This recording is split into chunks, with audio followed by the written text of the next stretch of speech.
اعوذ باللہ من الشیطان اللعین الرجیم بسم اللہ الرحمن الرحیم الحمد للہ وکفا وسلام علی عبادہ الذین اصطفیٰ. درود بھیجیے محمد وعلیہ.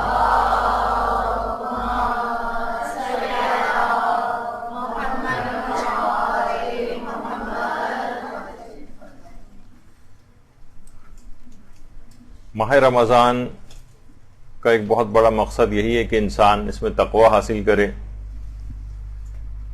اور تقوی بھی اس حد تک ہو کہ جو پورے سال آپ کے اگلے رمضان تک کام آئے. تو اس میں ہم اضافے سے اضافہ کیسے کر سکتے ہیں اس ماہ رمضان کا، کیونکہ ایک بہت بڑا ہدف اسی تقوی ہی کا حصول ہے. تو ہم اس مقصد کو کیسے حاصل کریں؟ دیکھیے، ہر جو بھی کوئی چیز بہت بڑا ہدف ہوتی ہے، کوئی مشکل ہوتی ہے، اور انسان اس کو حاصل کرنا چاہتا ہے، یعنی جتنا بڑا ہدف ہوگا اتنا ہی اس کو حاصل کرنے میں کچھ مشکل پیش آتی. آیت اللہ شہید مرتضی مطہری فرماتے تھے کہ کوئی شخص اگر روح کی بزرگی کا حامل بننا چاہے تو لازمی طور پر اس کا بدن تکلیفوں کا شکار ہوتا ہے، اور لازمی طور پر وہ زحمتوں کا شکار ہوتا ہے. آپ خود بھی دیکھ لینا کہ دنیا میں کوئی بھی بہت بڑا کوئی مقصد اچیو کرنا چاہتا ہے تو اتنی آسانی سے وہ کہاں حاصل ہوتا ہے. کوئی ایک بھی مثال آپ کے سامنے کہ بہت آسانی کے ساتھ اس کو حاصل کر لیا ہو اور وہ بہت ہی بڑا کوئی ہدف ہو. کتنی مثلا کوئی ماؤنٹ ایوریسٹ سر کرنا چاہتا ہے تو کتنی زحمتیں مشکلات کو اٹھا کر پھر اس ہدف کو حاصل کرتا ہے. تو بدن کے اعتبار سے بہت زیادہ وہ افراد کے جو کہ آسائشوں کا شکار ہوتے ہیں اور انتہائی میٹھی نیند لینے کے خواہاں ہوتے ہیں اور لذیذ کھانوں کی لذتوں سے بہرہ مند ہوتے ہیں اور نفسانی جو خواہشات اور لذتوں کے دل دادا ہوتے ہیں، بہت ممکن ہے کہ ان کی روح انتہائی پستی کی حامل ہو. تو رمضان اس لحاظ سے لذتوں میں کمی کا ایک پیغام لے کر آتا ہے کہ اس کو روح کی بلندی جو ہے وہ عطا ہوتی ہے، اور جسم زحمتوں اور تکلیفوں کا شکار تو ہوتا ہے، لیکن بڑے ہدف اور مقصد کو حاصل کرنے کے لیے جیسے کہ ابھی آپ نے سنا کہ بہرحال زحمتوں اور مصیبتوں اور مشکلات کا شکار ہونا تو پڑتا ہے. اچھا، اب رمضان بہرحال ایک خود غرضی کی سوچ سے بھی انسان کو بچاتا ہے. اگر آپ دیکھیں رمضان کا ایک اوور آل ایک آپ کے دماغ میں اگر ایک تصور آئے کہ مثلا آپ دیکھتی ہیں کہ رمضان کے احکام میں فدیوں کا تذکرہ آتا ہے. فدیوں کے اندر کیا ہے کہ غریبوں تک کھانے کی چیزیں پہنچانا. رمضان کے اندر کفاروں کا تذکرہ آتا ہے، اس کے اندر پھر وہی ہے کہ غریب مستحق مسکینوں تک پہنچانا، اور اتنا عدد پہنچانا، اور 60 کا عدد ہونا چاہیے، اور کم افراد تک نہیں بلکہ زیادہ افراد تک یہ چیز پہنچنی چاہیے، یعنی پورا 60 کا عدد پورا ہو. رمضان میں صدقات جو ہے ان کی تاکید بڑھ جاتی ہے، یعنی عام دنوں میں جو آپ صدقے دیتی ہیں لیکن رمضان میں اس سے بھی زیادہ، یعنی پھر وہی غریبوں کا احساس. رمضان ہی کے اندر آخر میں فطرے کا موقع آتا ہے، اس کے اندر پھر غریبوں کی امداد کا ایک پیغام اس میں ہوتا ہے. رمضان کے اندر عمومی طور پر لوگ زکوٰۃ بھی بہت زیادہ نکالتے ہیں، یہ مہینہ بہت زیادہ زکوٰۃ کے حوالے سے بھی ہے. افطار کرانا اور خاص طور پر غریبوں کو افطار کرانا یا عام لوگوں تک اس چیز کو پہنچانا، یعنی اپنا مال انسان خرچ کرے. تو ان تمام چیزوں کے اندر رمضان ایک پیغام لے کر آ رہا ہے بہرحال کہ اس میں دوسروں کی تکلیفوں کا احساس کرنا ہے، ان کے لیے آسانیاں مہیا کرنا ہے. آپ اس کی مکمل اگر وہ دیکھیں احکامات تو ہر جگہ آپ کو یہ چیز نظر آتی ہے. بلکہ اسلام تو انسان تو چھوڑی جانوروں کے تک کے سلسلے میں انتہائی اس قسم کے رحم دلانہ جذبات کا خواہاں ہوتا ہے. آیت اللہ جواد عاملی نے باقاعدہ اپنے ایک درس کے اندر ایک روایت بھی نقل کی ہے کہ کھلے آسمان کے نیچے ایک شخص ایک دفعہ دسترخوان بچھا کر بیٹھا ہوا تھا اور کھانے کھا رہا تھا. تو امام معصوم نے اس کو باقاعدہ منع کیا اور کہا کہ جاؤ تم اپنے خیمے کے اندر جاؤ اور وہاں جا کر کھانا کھاؤ. تم دیکھ نہیں رہے ہو کہ یہاں پر پرندے آ رہے ہیں اور پرندے تمہیں کھانا کھاتے دیکھ رہے ہیں للچائی ہوئی نگاہ سے. تو تم انہیں دکھا دکھا کر کھا رہے ہو. یعنی وہ امام جو جانوروں کا اس قدر خیال رکھتا ہو تو پھر آپ خود سوچئے کہ وہ اس لحاظ سے اس بات کو کب پسند کرے گا کہ مومنین جو ہے غربت کی زندگی گزاریں اور مومنین پریشانیوں کے اندر زندگی گزاریں اور انسان ان کو دیکھتا رہے. وہ تو جانور اور پرندوں تک کو کھانا کھاتے. اگر کسی انسان کو دیکھ رہا تھا وہ جانور وہ پرندہ تو امام نے اس شخص کو منع کیا کہ خیمے کے اندر چلے جاؤ. یعنی وہ اسلام جو کہ کہتا ہے کہ کسی اور یتیم کے سامنے اپنے بچے کو پیار نہ کرو کہ وہ اس کے دل میں احساس ہو کہ میرا باپ نہیں اور دیکھو یہ اس کا باپ اس کو پیار کر رہا ہے. یعنی اتنی جذبات کا خیال رکھنے والا اسلام. تو امام کے متعلق بھی ملتا ہے کہ کبھی کوئی جانور سامنے بھوکا ہوتا تھا تو خود تناول نہیں کرتے تھے جب تک کہ اس جانور کو کچھ نہ دے دیا جائے.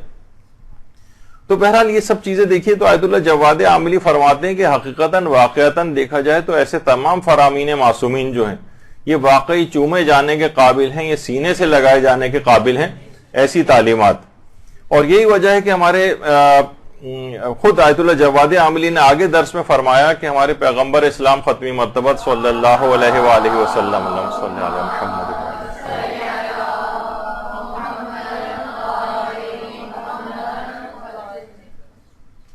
جد امجد حضرت ہاشم علیہ السلام اللہم صلی علی محمد وآل محمد.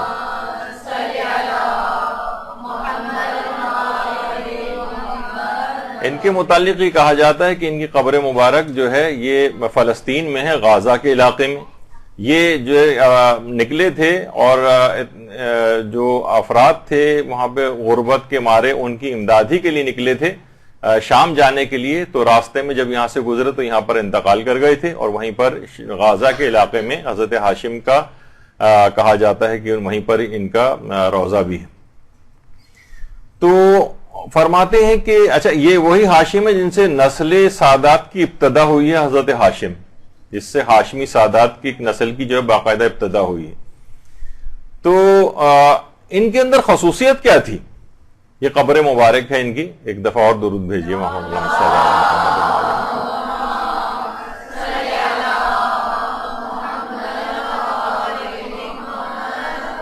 ان کی خصوصیت یہ ہے کہ جس وقت یہ قحط سالی وہاں پر شدید ہوتی تھی اور واقعتاً انسانوں کے کھانے کے لیے کمی واقع ہو جاتی تھی, اس وقت بھی یہ اپنا جو غذا ان کے پاس ہوتی تھی اس میں سے یہ پہاڑوں وغیرہ کے اوپر جو ہے وہ مختلف جانور اور وہ بھی انتہائی شدید پیاس غذا کی قلت ان کے لیے بھی ہوتی تھی.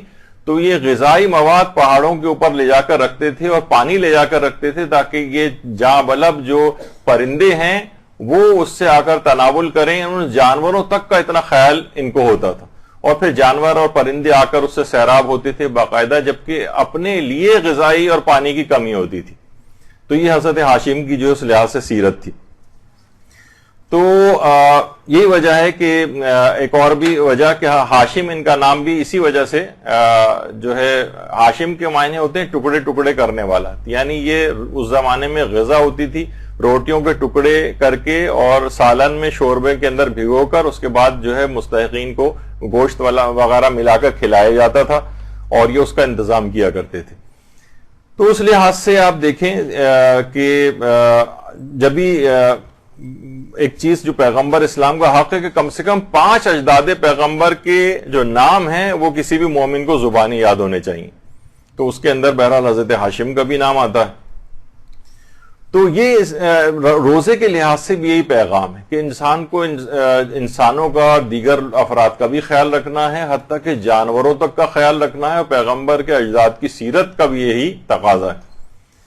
اچھا انسان کو چاہیے کہ اپنی یہ اس کو جو بھوکا رکھا جا رہا ہے واقعتاً اس کے اندر ایک احساس جو ہے وہ بیدار کیا جاتا ہے. یہی وجہ ہے کہ حضرت امیر المومنین علیہ الصلوۃ والسلام اللہم صلی علی محمد وآلہ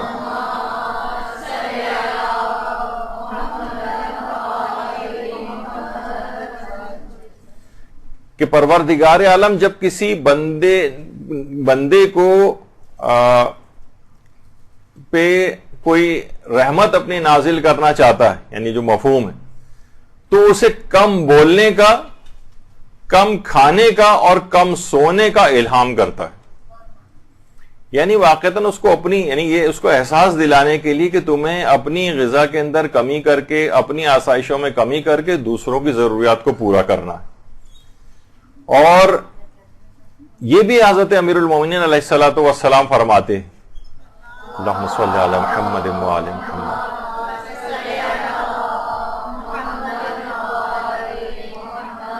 دیکھیے وہ خود غرضی کی سوچ سے بچانے کے لیے کہ انسان بعض اوقات صرف اور صرف اپنی اولاد اپنے رشتہ داروں کے چکر میں لگا رہتا ہے اور دوسروں لوگوں سے غافل ہو جاتا ہے.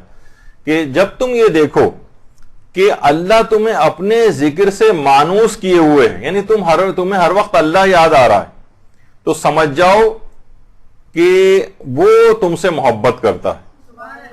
اور اگر تم اس کی مخلوق سے مانوس ہوئے ہو، بس صرف لوگوں کے اندر گھرے ہوئے ہو، بس صرف اور صرف اپنے ہی خاندان، اپنے ہی رشتہ دار، اپنی ہی اولاد، اپنے ہی بچے، بس ان کے اندر انسان لگا رہے، تو سمجھ جاؤ یعنی کہ تم اگر ذکر خدا سے پروردگار سے غافل ہو کے مخلوقات کی طرف چلے گئے ہو، بس ہر وقت انہی کے اندر گھرے ہوئے ہو، تو سمجھ جاؤ کہ وہ تم کو اپنا دشمن بنا چکا ہے.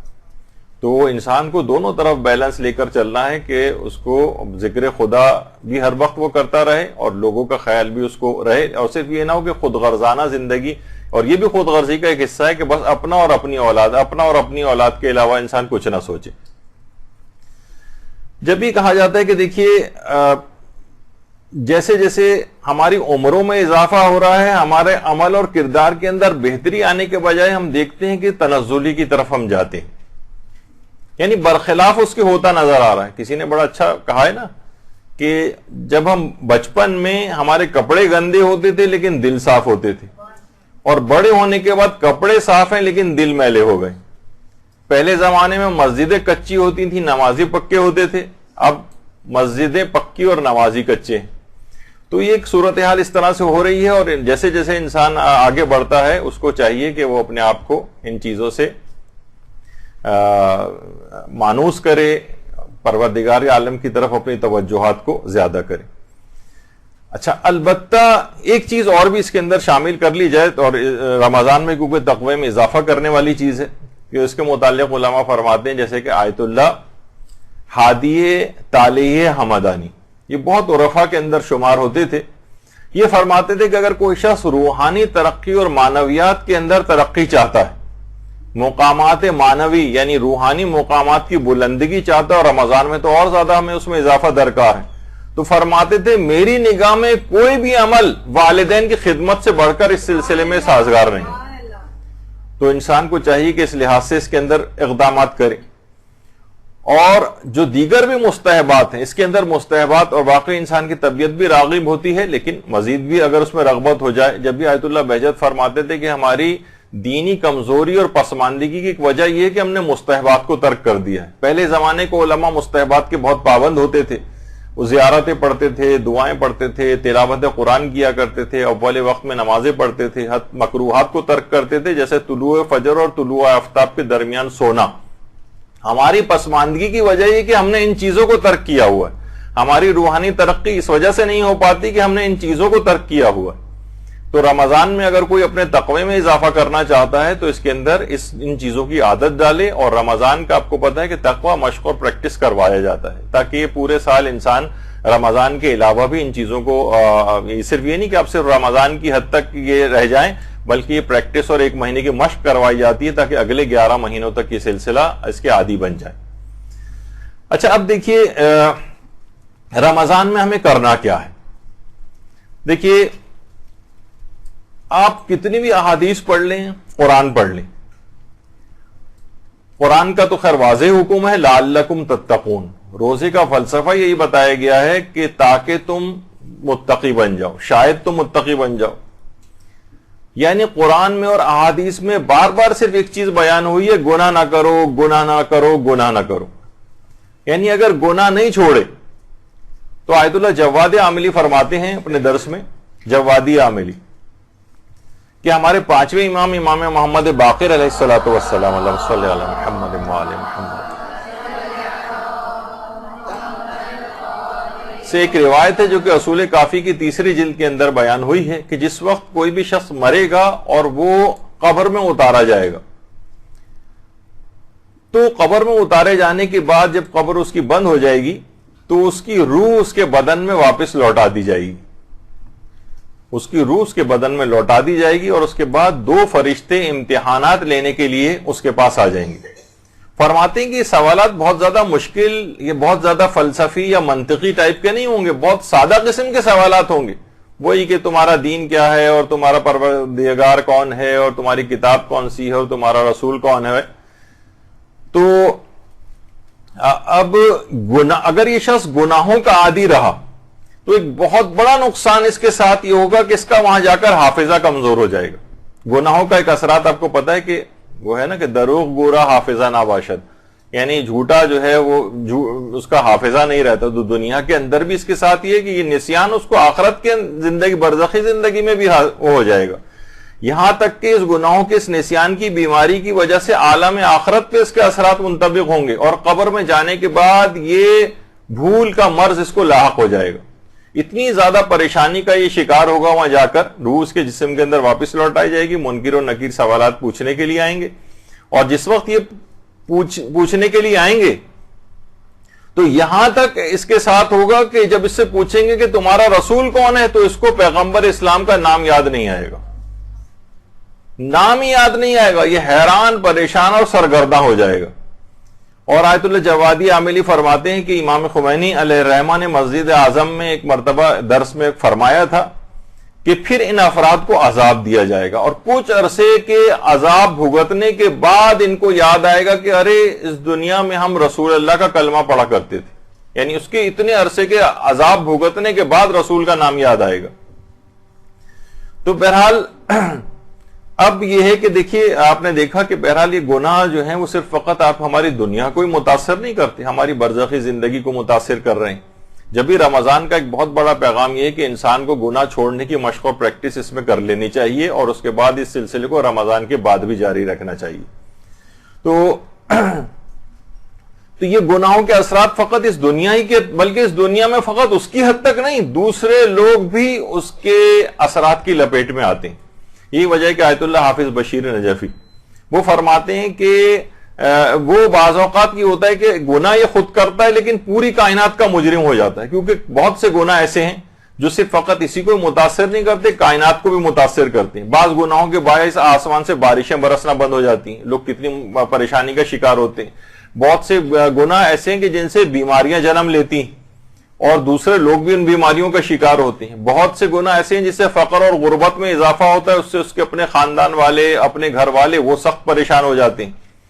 تو یہ سب کیا ہے کہ یہ کائنات کا مجرم ہو جاتا ہے، یہ دوسرے لوگوں کو اذیتیں پہنچانے کا مجرم ہو جاتا ہے۔ اس کے فقط گناہوں کے اثرات اس تک نہیں رہتے بلکہ دیگر افراد تک بھی اس کے گناہوں کے اثرات پہنچتے ہیں۔ اور یہی وجہ ہے کہ جس طریقے سے آقا محسن قراتی فرماتے ہیں کہ کبھی کبھی تو ہم ایک شخص کی غیبت کرتے ہیں، کبھی ہم ایک شخص کے بجائے کروڑوں افراد کی غیبت کر دیتے ہیں۔ ابھی وہ فقہی حکم تو نہیں بتا رہے تھے، کہتے ہیں بعض اوقات یہ ہوتا ہے کہ پورے ملک کی غیبت ہم کر دیتے ہیں۔ ارے مثلا یہ سارے ایرانی ایسے ہی ہوتے ہیں۔ اب کیا ہے کہ آپ نے 3.5-4 کروڑ افراد کی غیبت کر دی، کہاں تو ایک افراد کی غیبت اور کہاں اتنے افراد کی غیبت۔ بعض اوقات ہم بہت سی قومیتوں کے اعتبار سے پورے گروہ اور کمیونٹیز کا نام لے کر ان کی غیبت کر رہے ہوتے ہیں، یہ فلاں کمیونٹی کے لوگ تو اس طرح سے ہوتے ہیں۔ تو یہ کیا ہوتا ہے کہ بعض اوقات گناہ ایک کے بجائے ملٹیپلائی ہو کے کروڑوں میں چلا جاتا ہے۔ تو اور فرماتے ہیں کبھی یہ ہوتا ہے کہ کبھی ان کی سزا فوراً مل جاتی ہے اور کبھی اس میں تاخیر بھی ہوتی۔ فرماتے ہیں کہ آقا محسن قراتی کے افراد، ایک دفعہ شاید میں نے پہلے بھی اس مثال کو بیان کیا تھا کہ افراد کی 3 اقسام ہوتی۔ فرماتے ہیں اینک، یعنی جو چشمہ لگاتے ہیں، لحاف اور قالین کی مثال، بڑی اچھی مثالیں دیتے ہیں۔ کہتے ہیں اینک میں کیا ہوتا ہے، اینک میں اگر کوئی داغ اور دھبا لگ جائے فوراً اس کو صاف کرتی۔ اچھا یہی داغ یا دھبا لحاف میں لگ جائے تو ہفتے 15 دن کا انتظار کرتی ہیں، جب دھوبی یا لانڈری وغیرہ کو دیا جائے گا تب وہ جائے گا۔ اور فرماتے ہیں اگر قالین کے اوپر کوئی دھبا لگ جائے تو لگتے رہتے ہیں یہاں تک کہ 6 مہینے سال کے بعد ایک کھٹا پھر آپ قالین کو دیتی ہیں صفائی کے لیے۔ تو اور پھر اس کے بعد جب سال 6 مہینے بعد جب وہ جاتا ہے وہاں پر اور ڈنڈے مار مار کے اس پہ سے صفائی کی جاتی ہے تو پھر وہ قالین جو ہے وہ صاف ہوتا ہے. فرماتے ہیں کہ یہی بالکل حال جو ہے وہ مومنین کا بھی ہے. اس میں بعض تو نیک مومنین ہوتے ہیں کہ ادھر ان کے اوپر گناہ کا کوئی دھبا آیا اور فوراً ان کو کسی مصیبت میں مبتلا پروردگار کر دیتا ہے. جس طرح چشمہ کو فوری طور پر صاف کیا جاتا ہے اس طرح سے اس کے گناہ تاکہ فوراً صاف ہو جائیں. یہ کسی مشکل میں جاتا ہے فقط یہ توبہ کی طرف متوجہ ہوتا ہے یا اللہ کی طرف راغب ہوتا ہے, اس طرح چشمے کو ہم فوراً صاف کرتے ہیں. تو نیک افراد جو ہے بعض اوقات یہ کہتے ہیں کہ یہ حیران ہوتے ہیں کہ ہم فلاں تو اتنا گناہ کر رہا ہے لیکن اس پہ کچھ بھی نہیں ہو رہا, اور ہم نیکوکار ہیں, رمضان کے روزے رکھتے ہیں, نمازیں پڑھتے ہیں, نماز شب پڑھتے ہیں, اور اتنی مصیبتیں ہم پر آ جاتی ہیں. تو جو غلطیاں آپ سے ہوتی ہیں پروردگار چشمے کی طرح سے فوری طور پر آپ کی صفائی کرتا ہے. تو کہتے ہیں کچھ افراد جو ہے اس کی مثال ہوتے ہیں, اور کچھ افراد جو تھوڑے سے اور زیادہ خرابی کی طرف ہوتے ہیں ان کو کچھ مہلت دی جاتی ہے. جس طریقے سے ہفتہ 15 دن لحاظ دھونے کے لحاظ سے لانڈری کا آپ انتظار کرتی ہیں, اور کچھ جو زیادہ بدماش ہوتے ہیں ان کو زیادہ بڑا ٹائم دیا جاتا ہے تاکہ ایک ساتھ اس کے بعد ڈنڈوں سے ان کی کٹائی جو ہے وہاں پر کی جائے, اور آہستہ آہستہ ان کو, یہ خود مثال انہوں نے اپنے ایک درس کے اندر دی. تو بہرحال یہ قیامت کے دن جب یہ افراد پہنچیں گے تو یہ ان کو بعض اوقات اتنی لمبی مہلت بھی مل جاتی ہے جس سے ہمارے لوگ دھوکہ کھاتے ہیں کہ ارے وہ دیکھیے وہ تو اس کے باوجود اتنا زیادہ نہ وہ خمس دیتا ہے نہ کچھ کرتا ہے, اس کے باوجود اس کا پیسہ جو ہے بڑھتا چلا جا رہا ہے. تو اس کو مہلت دی جا رہی ہے یہاں تک کہ اس کے بعد پھر ہوگی اس کی اچھی طریقے سے وہاں پر دھلائی, اور اس کے بعد وہاں کی دھلائی کے بعد پھر تو بہتر ہے کہ انسان اس طرف نہ جائے, دنیا ہی کے اندر اسے کچھ مشکلات ہو جائیں, کوئی بات نہیں برداشت کرے, توبہ کی طرف راغب ہو, اور چشمے کی طرح سے اس کی اینک کی طرح سے صفائی کی مانند اس کے اوپر جو مشکلات آتی ہیں وہ اس طرح سے ہو جائیں. تو بہرحال یہ بہترین موقع آپ کے پاس آ گیا ہے رمضان کا. اس کے یہ توبہ کرنے کا مہینہ ہے, گناہوں کو ترک کرنے کا مہینہ ہے, یہ گناہوں سے یو ٹرن لینے کا مہینہ ہے. اور جب بھی کہا جاتا ہے نا کہ توبہ کے لیے کانوں کو ہاتھ لگانا ضروری نہیں ہے بلکہ گناہوں سے ہاتھ اٹھانا ضروری ہوتا ہے. تو بہرحال ہمارے ہاں یہ ہوتا ہے عام طور پر بس بہت ہوا تو گالوں کے اوپر 2 تھپڑ لگائے اور کان کھینچے, اس سے توبہ نہیں ہوتی. اصلاً یہ کہ انسان گناہوں پر سے اپنے ہاتھ کو اٹھا لے. یہی وجہ ہے کہ رہبر معظم آیت اللہ خامنہئی جب جوانوں سے خطاب کرتے ہیں تو اس میں یہی فرماتے ہیں کہ اکثر جوان آ کر مجھ سے روحانی ترقی اور بلندی کے متعلق نصیحت لینا چاہتے ہیں. تو فرماتے کہ میں نے عظیم شخصیات کو صرف یہی کہتے سنا ہے کہ گناہ نہ کرو, گناہ نہ کرو, گناہ نہ کرو, اور یعنی ترک گناہ. کہتے فقط میں نے ایک چیز سنی, روحانی بلندگی کے لیے صرف گناہ, ترک گناہ. اور دوسری نصیحت فرماتے ہیں کہ دینی فرائض کا ادا کرنا ہے, جس میں سب سے اہم فریضہ روزانہ کی نمازیں وقت پر اور توجہ سے ادا کرنا ہے. بہتر ہے اگر باجماعت ادا ہو جائیں, ایسا کرنے سے آپ ایک فرشتہ بن جائیں گے, یہ فرماتے ہیں, اور ایک بلکہ فرشتوں سے بھی بلند مقام حاصل کر لیں گے, یہ بھی فرمایا انہوں نے. تو بہرحال یہ ہے کہ اور اس کے اندر خاص طور پر اول وقت کی جو نمازیں ہیں اس کا انسان بہت زیادہ خیال رکھے, کہ کوشش یہ کرے کہ ہر نماز کو, یہ رمضان کا بھی پیغام بنے گا اور یہ تقوی میں اضافے کا باعث بننے والی چیز ہے اگر آپ اس کی عادی ہو گئی اول وقت نماز کی. اور اس لحاظ سے یہاں پر عورتوں کے لحاظ سے تو اس کی اتنی زیادہ پروویژن نہیں ہوتا ہے, وہ ہے نماز جماعت.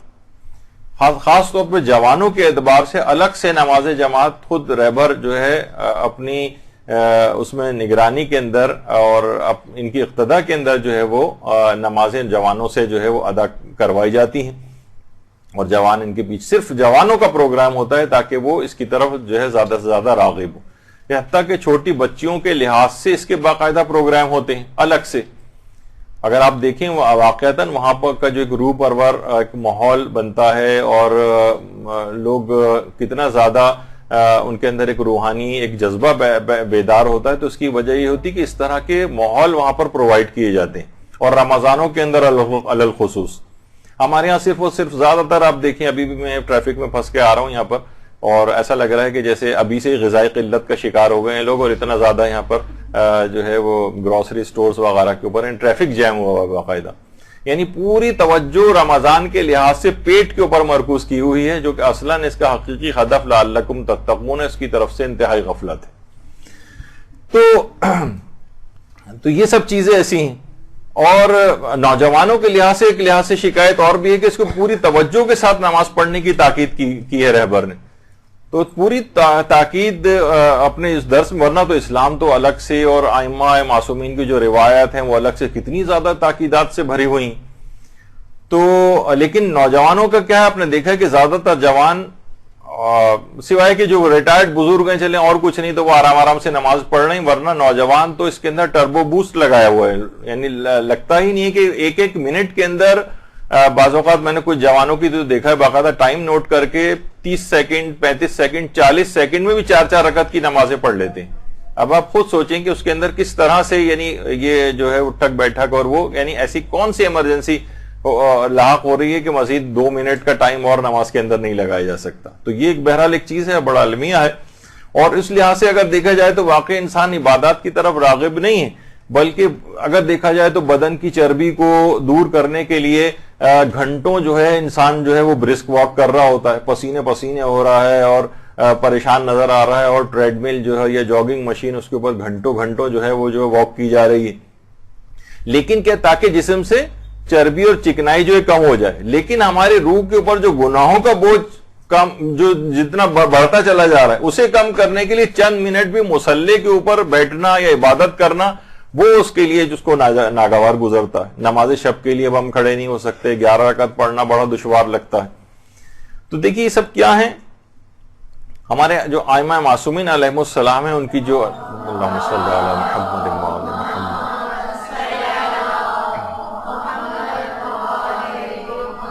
ان کی آپ ان کی احادیث کے اندر ان کی جو احادیث کی کتابیں ہیں اس میں ان کے اقوال پڑھیں تو گناہوں سے بچنے کا ہر طریقہ اس کے اندر موجود ہے. ہمارا کیا ہے کہ ہم مطالعہ ہی نہیں کرتے ہیں، ہم پتہ ہی نہیں چلاتے ہیں.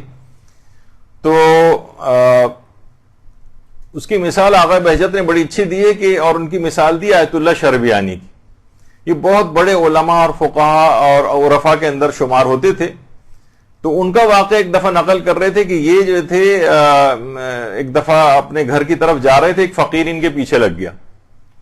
اچھا بار بار فقیر کہہ رہا ہے آپ خود اللہ کے لیے میری مدد کرو ورنہ میں مر جاؤں گا بھوک سے، اللہ کے لیے مدد کرو. اچھا انہوں نے کوئی توجہ ہی نہیں دی اور گھر کے اندر داخل ہو گئے، دروازہ بھی بند کر لیا. اور لیکن وہ فقیر باہر سے اصرار کرتا رہا. آپ کو پتا ہے نا بہت سے فقیر پیچھے لگ جاتے ہیں، کسی صورت پیچھے چھوڑنے کو تیار نہیں ہوا، حتیٰ کہ انہوں نے گھر والوں کو بھی منع کر دیا کہ اس کی کوئی مدد نہیں کرنا.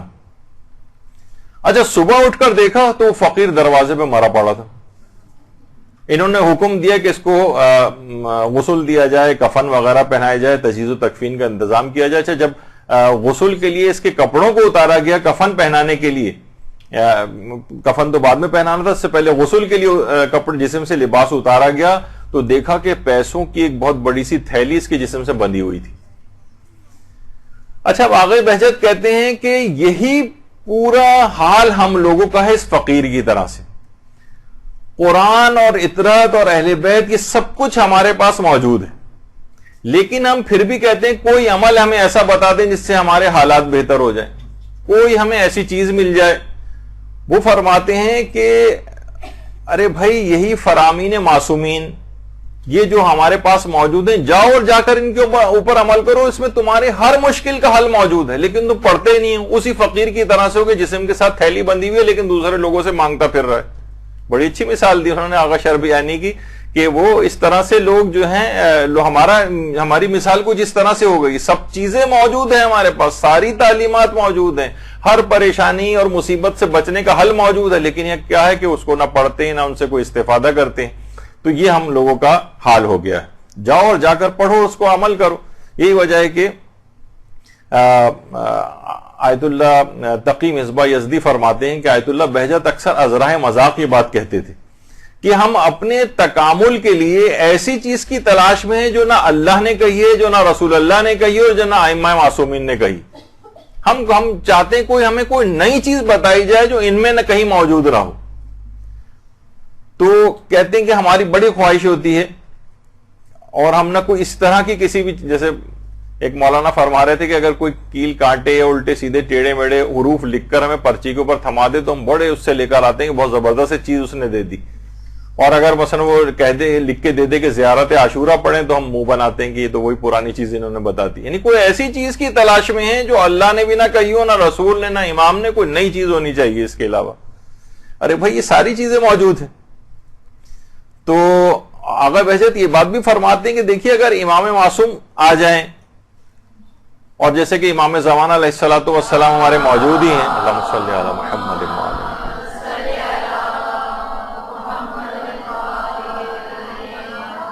تو بھی آپ امام آ جائیں تو بھی آپ کن چیزوں پر عمل کریں گے؟ وہی چیزوں پر عمل کرنا ہے جو ان کتابوں کے اندر آج بھی موجود ہے، وہی عمل کرنا ہے جو ہمارے پاس پہلے سے ہیں۔ اچھا، جس وقت وہ فرماتے ہیں جب امام آئیں گے تو بھی ان کی جو بھی باتیں ہوں گی ہم مجبور نہیں ہوں گے کہ ہم ان کی جو بھی وہ بات کہیں اس کے اوپر عمل کریں، جس طریقے سے ہم امام کے اپنے ادوار میں بھی ہوتا تھا، لوگوں کے اوپر کوئی ڈنڈا نہیں ہوتا تھا، بس انہوں نے کہہ دیا اب آپ کو چاہے عمل کریں چاہے عمل نہ کریں، آپ کی مرضی ہوتی، یعنی آپ کی اپنی بد نصیبی ہے کہ اگر عمل نہیں کریں گے، آپ کی خوش نصیبی ہے کہ عمل کریں گے۔ تو امام جب اگر آ بھی جائیں گے تو عمل تو آپ کو انہی کتابوں کے اندر جو پہلے سے معصومین کے فرمودات موجود ہیں تو انہی کے اوپر ہی عمل کرنا ہے آپ نے۔ تو ان کے آنے یا نہ آنے یا سامنے ہونے یا سامنے موجود نہ ہونے سے کوئی فرق نہیں پڑتا، یہ انتہائی فضول قسم کا ایک آرگومنٹ ہے یا دلیل جو ہے پیش کی جاتی کہ امام ہوتے تو ہم ان کے سامنے بیٹھتے، وہ جو فرمودات کہتے ہیں ہم اس کے اوپر عمل کرتے۔ بھائی یہ فرمودات تو آج بھی موجود ہیں آپ کے پاس، کہاں آپ نے عمل کیا اس کے اوپر؟ اور مجبور تو آپ تب بھی نہیں ہوں گے جب امام کے سامنے بیٹھ کر بھی امام کسی چیز کا حکم دیں گے، اس میں بھی یہ ہوگا کہ سستی غالب آئے گی، نفس غالب آئے گا، کبھی آپ کی شخصیت غالب آ جائے گی اس چیز کے اوپر اور آپ عمل نہیں کریں گے، مجبور تو تب بھی نہیں ہوں گے۔ تو بہرحال یہ سب چیزیں ابھی بھی آغا بہجت فرماتے تھے کہ یہ سب کی سب چیزیں اب بھی موجود ہیں، اور یہ سب چیزیں جو ہیں وہ توضیح المسائل کے اندر پہلے سے تمام احکامات جو موجود ہیں ویسے ہی ان کے اوپر عمل کرنا ہے۔ لہٰذا یہ بہت ہی احمقانہ قسم کا استدلال ہے کہ امام آئیں گے تو جو ہمیں کہیں گے ہم اس کے اوپر عمل کریں گے، تو امام کے فرمودات تو آج بھی موجود ہیں۔ یہی وجہ ہے کہ آیت اللہ بہجت ایک چیز بات اور فرماتے تھے بہت اچھی، کہ اگر کوئی شخص روزانہ، اور یہ تو ہمارے اب بھی اپنے ہاتھ میں ہے، عروج السادہ جو ملا احمد عراقی کی اخلاقیات کی کتاب ہے، اردو میں بھی ترجمہ اس کا ہو چکا ہے، اور تو اس میں فرماتے ہیں اگر روزانہ اس کا فقط ایک صفحہ روزانہ پڑھ کر اگر عمل کر لیا جائے تو 1 سال کے اندر آپ مکمل تبدیل ہو جائیں گے۔ آیت اللہ بہجت فرماتے تھے عروج السادہ کا 1 صفحہ روزانہ پڑھ کر اگر عمل کر لیا جائے اور عمل کرنا شروع کر دیں، 1 سال کے بعد آپ دیکھیں گے کہ آپ کی شخصیت مکمل طور پر تبدیل ہو چکی ہوگی۔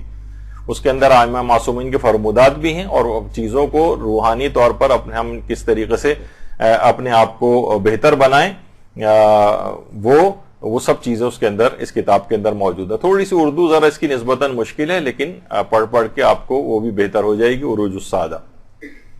تو اگر بہتر ہے کہ اپنے تقوی میں اضافہ کرنا ہے تو روزانہ کی بنیاد پر یہ بھی شروع کیا جائے کہ انہوں نے تقریباً گارنٹی اس بات کی لی کہ 1 سال کے اندر اندر آپ کی شخصیت تبدیل ہو جائے گی اگر اس کا 1 صفحہ روزانہ پڑھ کر عمل کیا۔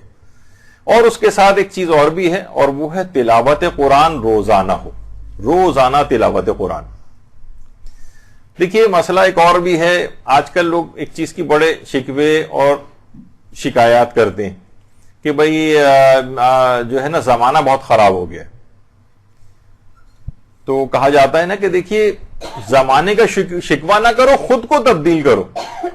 کہا جاتا ہے نا کہ اگر پاؤں کو آپ نے گندگی سے بچانا ہے تو آپ جوتے پہنیے، نہ کہ جوتے نہیں پہنے اور پورے شہر میں قالین بچھاتے پھریں گے ہمارے پاؤں گندے نہ ہو جائیں۔ آسان طریقہ یہ کہ آپ خود جوتے پہننا شروع کریں، یعنی آپ خود کو تبدیل کریں تب معاشرے کی تبدیلی کی توقع کریں۔ ہمارے یہاں فوراً یہ ہوتا ہے کہ دوسروں پہ اعتراضات، دوسروں کی اصلاح کی فکر، ہر وقت دوسروں کو دیکھتے ہیں، اپنے آپ سے اس کی ابتدا کرنی ہوتی، اور اس کا سب سے بہترین موقع یہ ہے کہ اس رمضان کو آپ اس سے مکمل استفادہ کریں۔ یہ ایک لحاظ سے سمجھیں گاڑی جو ہے وہ پہنچ گئی ہے اور پانی مار کے اس کو صاف کیا جا رہا ہے، اور اس طرح سروس اسٹیشن جو جاتی ہے نا، تو سمجھیں سروس اسٹیشن میں گاڑی 1 یا 2 روز کے بعد آپ کے پاس وہاں پہنچنے والی۔ تو گناہوں سے بچنا کیونکہ سب سے اہم ترین چیز ہے، لیکن اس سے بھی زیادہ ایک بہت آسان حل یہ ہے۔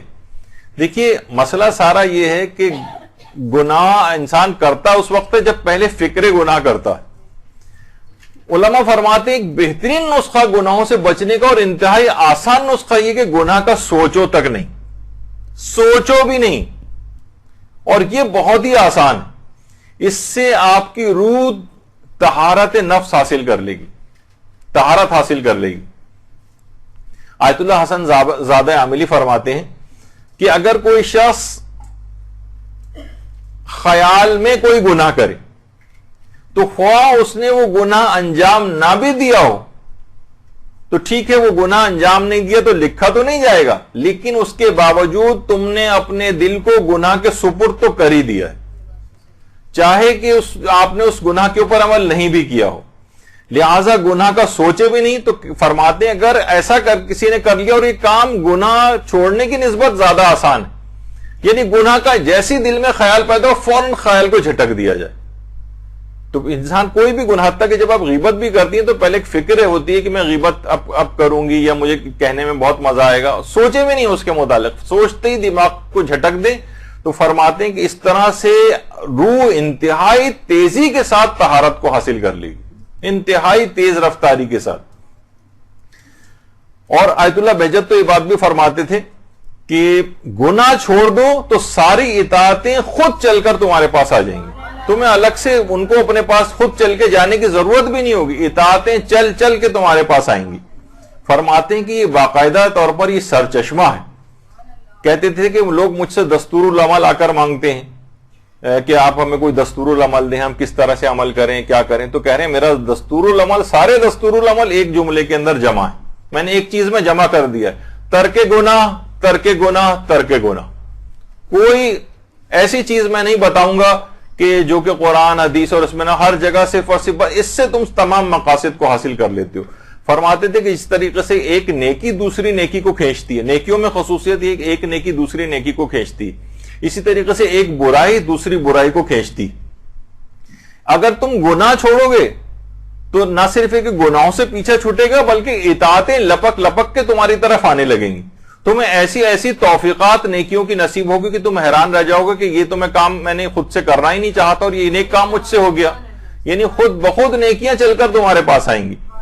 تو اور فرماتے تھے علماء بھی فرماتے ہیں کہ جو گناہوں کے اندر جو سب سے زیادہ نقصان پہنچانے والے گناہ ہیں، دیکھیے گناہوں کی بھی بہت ساری اقسام ہیں نا، جو سب سے زیادہ نقصان پہنچانے والے گناہ ہیں وہ ہیں کہ جس میں انسان دوسروں کا کوئی حق مارتا ہے، دوسروں کے اوپر کسی طور پر کوئی ظلم کر دیتا ہے، دوسروں کا کوئی حق اس سے جو ہے وہ ضائع ہو جاتا ہے، جو کہ خاص طور پر حقوق الناس کے لحاظ سے، یعنی جو اس انداز کے جو ظلم ہوتے ہیں۔ بعض اوقات ہم کسی کو دھوکہ بھی دے رہے ہوتے ہیں، بعض اوقات جھوٹ بول کے نقصان پہنچا رہے ہوتے ہیں، بعض اوقات غیبت کر کے نقصان پہنچا رہے ہوتے ہیں، بعض اوقات فراڈ اور چال بازی کر کے نقصان پہنچا رہے ہوتے ہیں۔ تو کہا جاتا ہے نا کہ لطیفے کے طور پر یہ بات کہی جاتی ہے کہ دنیا میں سب سے زیادہ جو سچا انسان ہے وہ پان والا ہے، پان والا جو ہمیشہ پوچھ کر چونا لگاتا ہے۔ تو یہ باقاعدہ اس کے طور پہ بھی کہی جاتی ہے، ورنہ ہر شخص کیا ہے دوسرے کو چال بازی کے ذریعے، فراڈ کے ذریعے، دھوکے کے ذریعے چونا لگاتا ہے۔ یہ واحد سچا انسان ہے جو پوچھتا ہے ہمیشہ۔ تو بہرحال فرماتے ہیں علماء کہ تمام اعضاء کو اس رمضان کے اندر کنٹرول رکھنا ہے، تمام اعضاء کو، آنکھوں کے اعضاء ہیں جو ہمارے اور دونوں آنکھیں، ان کو کنٹرول رکھنا ہے، اپنی کانوں کو کنٹرول رکھنا ہے، غیبتیں کوئی نہ آ جائیں، کسی کو جھوٹ نہ سننے پڑیں، جو اور اس سے ریلیٹڈ جو ہمارے، اسی طریقے سے زبان ہے ہماری، اس کے متعلق غیبت کے گناہ ہیں، ان سب سے اپنے آپ کو بچانا۔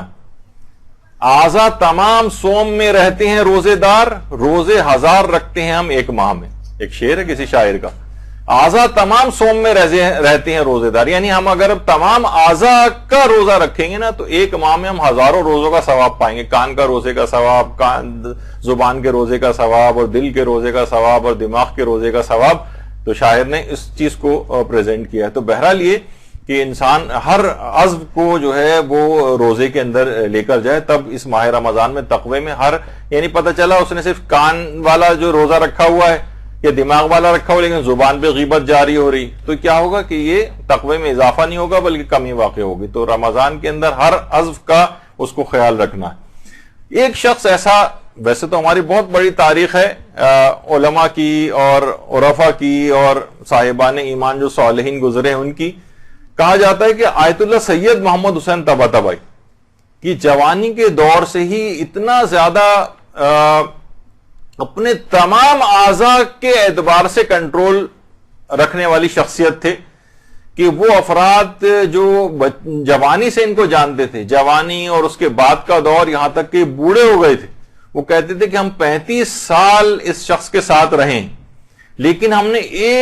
35 سال میں ایک جملہ کبھی غیبت کا نہیں سنا، اپنی تعریف اور توصیف کے اندر ایک جملہ کبھی ان کی زبان سے نہیں سنا ہم نے. تو اتنے سال گزرنے کے باوجود تمام اپنے اعضاء کے اوپر اس حد تک آیت اللہ محمد حسین طباطبائی کنٹرول رکھتے تھے کہ کوئی جسم کا عضو ایسا نہیں تھا کہ جس کے متعلق یہ ہو کہ انہوں نے اس میں حکم خدا سے روگردانی کی. تو یہ ہمارے سامنے بہت سی مثالیں ہیں کہ 35 سال رہنے کے باوجود بھی لوگ کہتے تھے کہ ہم نے ایک جملہ ان کی زبان سے اس طرح کا نہیں سنا. تو بہرحال بہت ساری اس طرح کی چیزیں ہیں، اور جب روایات کے اندر بھی یہ بات آئی ہے کہ حضرت ابراہیم جیسا ظاہر ہے کہ پیغمبر کے بعد سب سے نبیوں کے اندر سب سے زیادہ مقام ہے ان کا، ایک دفعہ ایک صبح اپنی ریش مبارک میں بڑھاپے کا سفید بال دیکھا تو کہا کہ الحمدللہ رب العالمین، اور فرمایا کہ جس نے حمد کی خدا کی، اور کہا کہ جس نے مجھے اس مقام اور مرتبے تک پہنچایا ہے اور میں نے آنکھ جھپکنے کی مدت میں بھی خدا کی نافرمانی نہیں کی. وہ تو خیر دیکھیے نبی خدا تھے بہرحال، اور لیکن ہمارے تو عام علماء کی بھی اگر ہم دیکھیں کہ نہ جانے کتنے ہمارے علماء کی مثالیں ہیں. جناب مقدس اردبیلی ہیں، حرام تو چھوڑیے، مکروہ چھوڑیے، مباح کام بھی زندگیوں میں نظر نہیں آتا. سید مہدی بحر العلوم، ان کے متعلق بھی یہی بات ملتی ہے کہ انتہائی تقدس معابی کے اندر تھے کہ بہت سے لوگ تو شک و شبہ میں گرفتار ہو گئے تھے کہ کہیں امام یہی تو نہیں کہ نام بھی ان کا محمد تھا، مہدی بھی لقب تھا، علم کے اندر اور تقوی و پرہیزگاری میں بھی اتنا زیادہ تھے، تو بہت سے لوگ شک و شبہ کا بھی شکار ہوئے تھے. تو اتنے مقدس معابی ہمارے علماء کے اندر، جب بھی کہا جاتا ہے کہ جس کو عصمت اکتسابی سے تعبیر کیا جاتا ہے، عصمت اکتسابی. اور عصمت اکتسابی ظاہر ہے اصل جو عصمت ہے وہ تو چہاردہ معصومین کے پاس ہے، جو کہ عصمت کاملہ کہلاتی ہے، عصمت کبریٰ کہلاتی ہے. لیکن ایک عصمت اکتسابی بھی جو خود سے حاصل کی جاتی، جیسے کہا جاتا ہے کہ شہزادہ علی اکبر علیہ الصلوۃ والسلام، اللہم صل علی محمد وعلی محمد،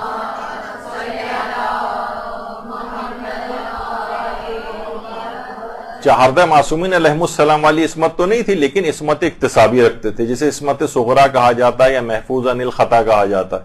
اسی طریقے سے حضرت عباس علمدار علیہ الصلوۃ والسلام، اللہم صل علی محمد وعلی محمد، عصمت اکتسابی کے حامل تھے. اسی طریقے سے مثلا حضرت زینب کبریٰ سلام اللہ علیہا، اللہم صل علی محمد،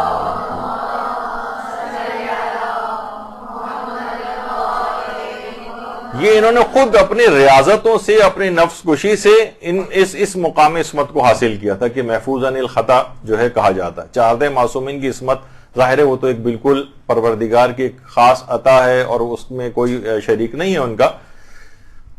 تو کتنے ہمارے علماء ایسے ہیں، جیسے ابھی میں ان کی مثال دے رہا تھا مقدس اردبیلی کی، سید مہدی بحر العلوم کی. اسی طریقے سے مثلا آیت اللہ بہاؤالدینی یہ بات فرماتے تھے، آیت اللہ رضا بہاؤالدینی فرماتے تھے قم میں جتنی بھی مدفون ہستیاں قم میں، معصومہ قم کے بعد مجھے علم نہیں ہے کہ کوئی بھی شرف اور فضیلت میں مرزا ابو القاسم قمی سے زیادہ فضیلت کا حامل ہو. قبرستان شیخہ، گلزار شیخہ جو بالکل معصوم قم کے قبرستان کے روضے کے برابر میں قبرستان ہے، وہاں مرزا قمی کی قبر ہے. انہوں نے بھی اتنا مقام فرماتے ہیں کہ معصومہ قم کے بعد جو افضل ترین جو شخصیات قوم کے اندر مدفون ہیں، اس کے اندر آیت اللہ ابو القاسم مرزا قمی کے نام سے جو مشہور ہیں ان کی شخصیت ہے. تو کیسی کیسی شخصیات ان لوگوں نے، یہ کیوں ان کا تذکرہ آ رہا ہے؟ یہ تقوی اور پرہیزگاری سے اس مقام تک پہنچے. بلکہ ایک شخص کو خواب میں آگے کہا تھا کہ لوگ اگر یہ تمام لوگ چاہیں تو اپنی حاجات لے کے میری قبر پہ آئیں تو میں ان کی تمام حاجات کو قبول کروا سکتا ہوں. لیکن ظاہر ہے کہ استخفاف ہوگا معصومہ کا یا امام رضا کی قبر کا، تو میں یعنی ان کا تو مقام انتہائی اعلیٰ اور رفع ہے، لیکن لوگوں کو ظاہر ہے زیادہ وہیں متوجہ رہنا چاہیے، ورنہ یہ کوئی بڑی بات نہیں ہے. ان لوگوں کی حاجات تمام کے تمام افراد میرے پاس بھی آ جائیں تو سب کی حاجات کو قبول کروا سکتا ہوں. تو بہرحال یہ تمام علماء اس مقام تک کیسے پہنچے؟ انہوں نے تقوی اور پرہیزگاری سے اس مقام کو حاصل کیا. دیکھیے بہت سے لوگ کہتے ہیں کہ دیکھیے کتنے ہی رمضان آتے ہیں کتنے ہی رمضان جاتے ہیں، ہم دیکھتے ہیں کہ تقوی کے کوئی خاص ہم پہ فرق نہیں پڑتا. پچھلے سالوں میں جو تھا آپ ذرا دل کو ٹٹولیے، پچھلے بھی رمضان آ کے گزرا اور نہ جانے کتنے رمضان پیچھے آ کے گزرے، کوئی زیادہ فرق ہمیں اپنی طبیعتوں کے اندر نظر نہیں آتا.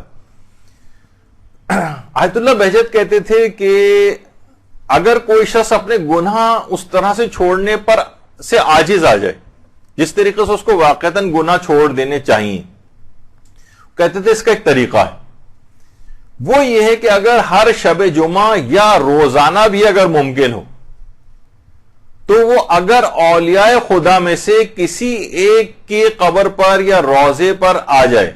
اچھا روضے پر اگر آنا ممکن نہیں ہے تو وہ اپنے وطن میں بیٹھ کر بھی اس عمل کو انجام دے سکتا ہے، لیکن فرماتے تھے کہ اگر روضے پر بیٹھ کر وہ آئے اور تلاوت قرآن کرے. جب بھی اس طرح کی بہت زیادہ وہاں پر تقاریب ائمہ کے حرموں میں خاص طور پر رمضان میں منعقد ہوتی، وہ فرماتے تھے اور اس عمل کو 40 ہفتوں تک جاری رکھے، 40 ہفتوں تک، اور آ کر وہاں تلاوت قرآن کرے، اور تلاوت قرآن کرنے کے بعد ان صاحب قبر کو جو ہے وہ ہدیہ کرے. اچھا دور سے رہنے والے جو افراد ہیں وہ فرماتے تھے کہ اس سے زیادہ مؤثر گناہوں چھوڑنے کا کوئی عمل نہیں کہ مکے، مدینے اور مقامات مقدسہ میں مدفون جتنی بھی اولیاء خدا کی قبور ہیں اور وہ جو مقدس ہستی ہیں وہاں پر دفن ہیں، ان کے لیے اگر آپ قرآن کا ایک جز یا کچھ سورہ ہے قرآنی پڑھ کر ان کو ہدیہ کریں تو یہ عمل گناہوں کو چھوڑنے کے سلسلے میں بہت ہی معاون ہے.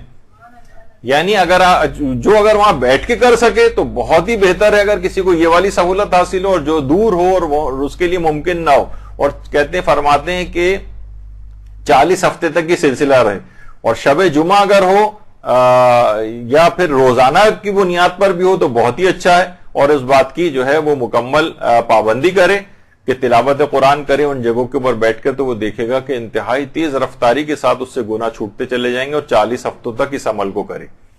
تو میں اس لحاظ سے یہ بات بتا رہا تھا کہ تقوی کچھ حاصل ہوتا ہے پھر ہم سے رخصت ہو جاتا ہے، تو اس کو مضبوط کرنے، اس میں اضافہ کرنے والے اعمال پتہ ہونے چاہیے، ری انفورس کریں اس تقوی کو کہ یہ مضبوطی کے ساتھ گڑ جائے اپنی جگہ پر، اور یہ ایسا نہ ہو کہ پھر آہستہ آہستہ ہم دیکھتے ہیں کہ وہ ڈرین ہو جاتا ہے سارا کچھ دن بعد ہی، حتیٰ کہ بہت سو کا تو تقوی عید کے روز ہی تک پورا ڈرین ہو جاتا ہے. ایسا ہے کہ جو آج ہی کسی کو تنخواہ ملی اور آج ہی گن پوائنٹ کے اوپر کسی کی تنخواہ جو لوٹ لی جائے، وہ اس کے ساتھ ہوتا ہے عام طور پہ عید کے دن جو ہم سے گناہ ہو جاتے ہیں. تو ایک تو طریقہ کار یہ ہے. دوسرا طریقہ کار ایک اور علماء فرماتے ہیں، ایک تو یہ ہے کہ دیکھیے آپ جس جگہ بھی آپ کا جہاں نماز پڑھتی ہے نا اس کی جگہ کو ایسا رکھیں جہاں آپ کا واقعتاً نماز میں دل لگے. بہت سے لوگ بہت اچھی ایسی جگہ بھی بناتے ہیں. ہمارے ساتھ یہ کہ عبادتوں میں دل کیوں نہیں لگتا، کہیں پہ بھی ایسی عام گزرگاہ، لوگ بھی سامنے سے گزر رہے ہیں، شور ہنگامہ مچ رہا ہے، ٹی وی سامنے سے کھلا ہوا ہے، اور یعنی وہاں دل لگنے والی کوئی عبادت کے اندر جگہ نہیں، بلکہ اس میں یہ ہوتا ہے کہ جلد سے جلد ہم ختم کریں کیونکہ ٹی وی کی آواز گونج رہی ہے، کوئی ڈرامہ بھی دیکھا جا رہا ہے، تو تاکہ جلدی نماز ختم کریں ہم. تو عبادتوں میں دل نہیں لگتا. لیکن ایسی جگہ کے اوپر، ایسی جگہ پہ مصلی کہ وہاں باقاعدہ کوئی نماز کی جگہ، کمرہ، کوئی خاص جگہ جہاں آپ کا دل لگے، اس کو جگہ کو ایسا ڈیکوریٹ کریں، بنائیں. تو اچھا جس وقت آپ وہاں پر ایسی جگہ ہو کہ جو کتنا آپ دیکھیے خواتین ہیں وہ پیسہ بھی خرچ کرتی ہیں، سب کچھ کرتی ہیں اپنے کپڑوں کے سلسلے میں، تو نماز کی جگہ بنانے میں کیوں نہیں ہوتا ہی؟ ہمارے یہاں کچھ چیزوں میں انتہائی کنجوسی، جیسے کہا جاتا ہے نا کہ جناب بچوں کو بے تحاشا 20-25 ہزار مہینے کے بچے مثلا برگر اور وہ کھا جاتے ہیں، لیکن جب ہم اسٹیشنری کی دکان پہ جاتے ہیں تو ہم کوشش یہ ہوتی ہے کہ بہت معمولی سے بس چیز ان کو دلا دی جائے. کتاب بھی ہے اگر ہے تو بس ایک توضیح المسائل پورے گھر کے لیے کافی ہونی چاہیے، ایک قرآن ہے یا بس وہ رکھا ہوا ہے، جبکہ ہر ایک کے پاس ایک الگ قرآن ہونا چاہیے، ہر ایک کی توضیح المسائل الگ ہونی چاہیے. تو بہت ساری چیزیں ایسی، ہر ایک کی صحیفہ کاملہ الگ ہونی چاہیے. تو خیر، تو وہ فرماتے ہیں کہ جس وقت آپ تعقیبات میں، دو نمازوں کے درمیان تعقیبات میں مشغول ہوتی ہیں، اس وقت دیکھیے تعقیبات میں جس وقت انسان مصلی پہ بیٹھا ہوتا ہے نا، مصلی پہ آتے ہی شیطان اس سے دور ہو جاتا ہے.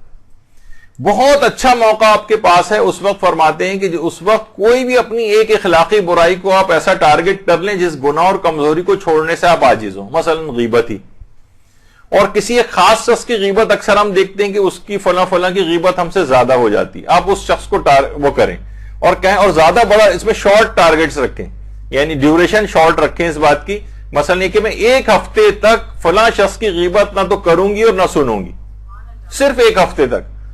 اور فرماتے ہیں کہ اس وقت جس وقت یہ آپ عہد کر لیں، نظر کر لیں، قسم کھا لیں کہ میں اس کی مخالفت نہیں کروں گی ایک ہفتے تک، اور پھر ایک ہفتہ گزر جائے تو اس میں مزید ایکسٹینشن کر لیں، پھر اس کا دورانیہ آپ بڑھا بھی سکتی ہیں.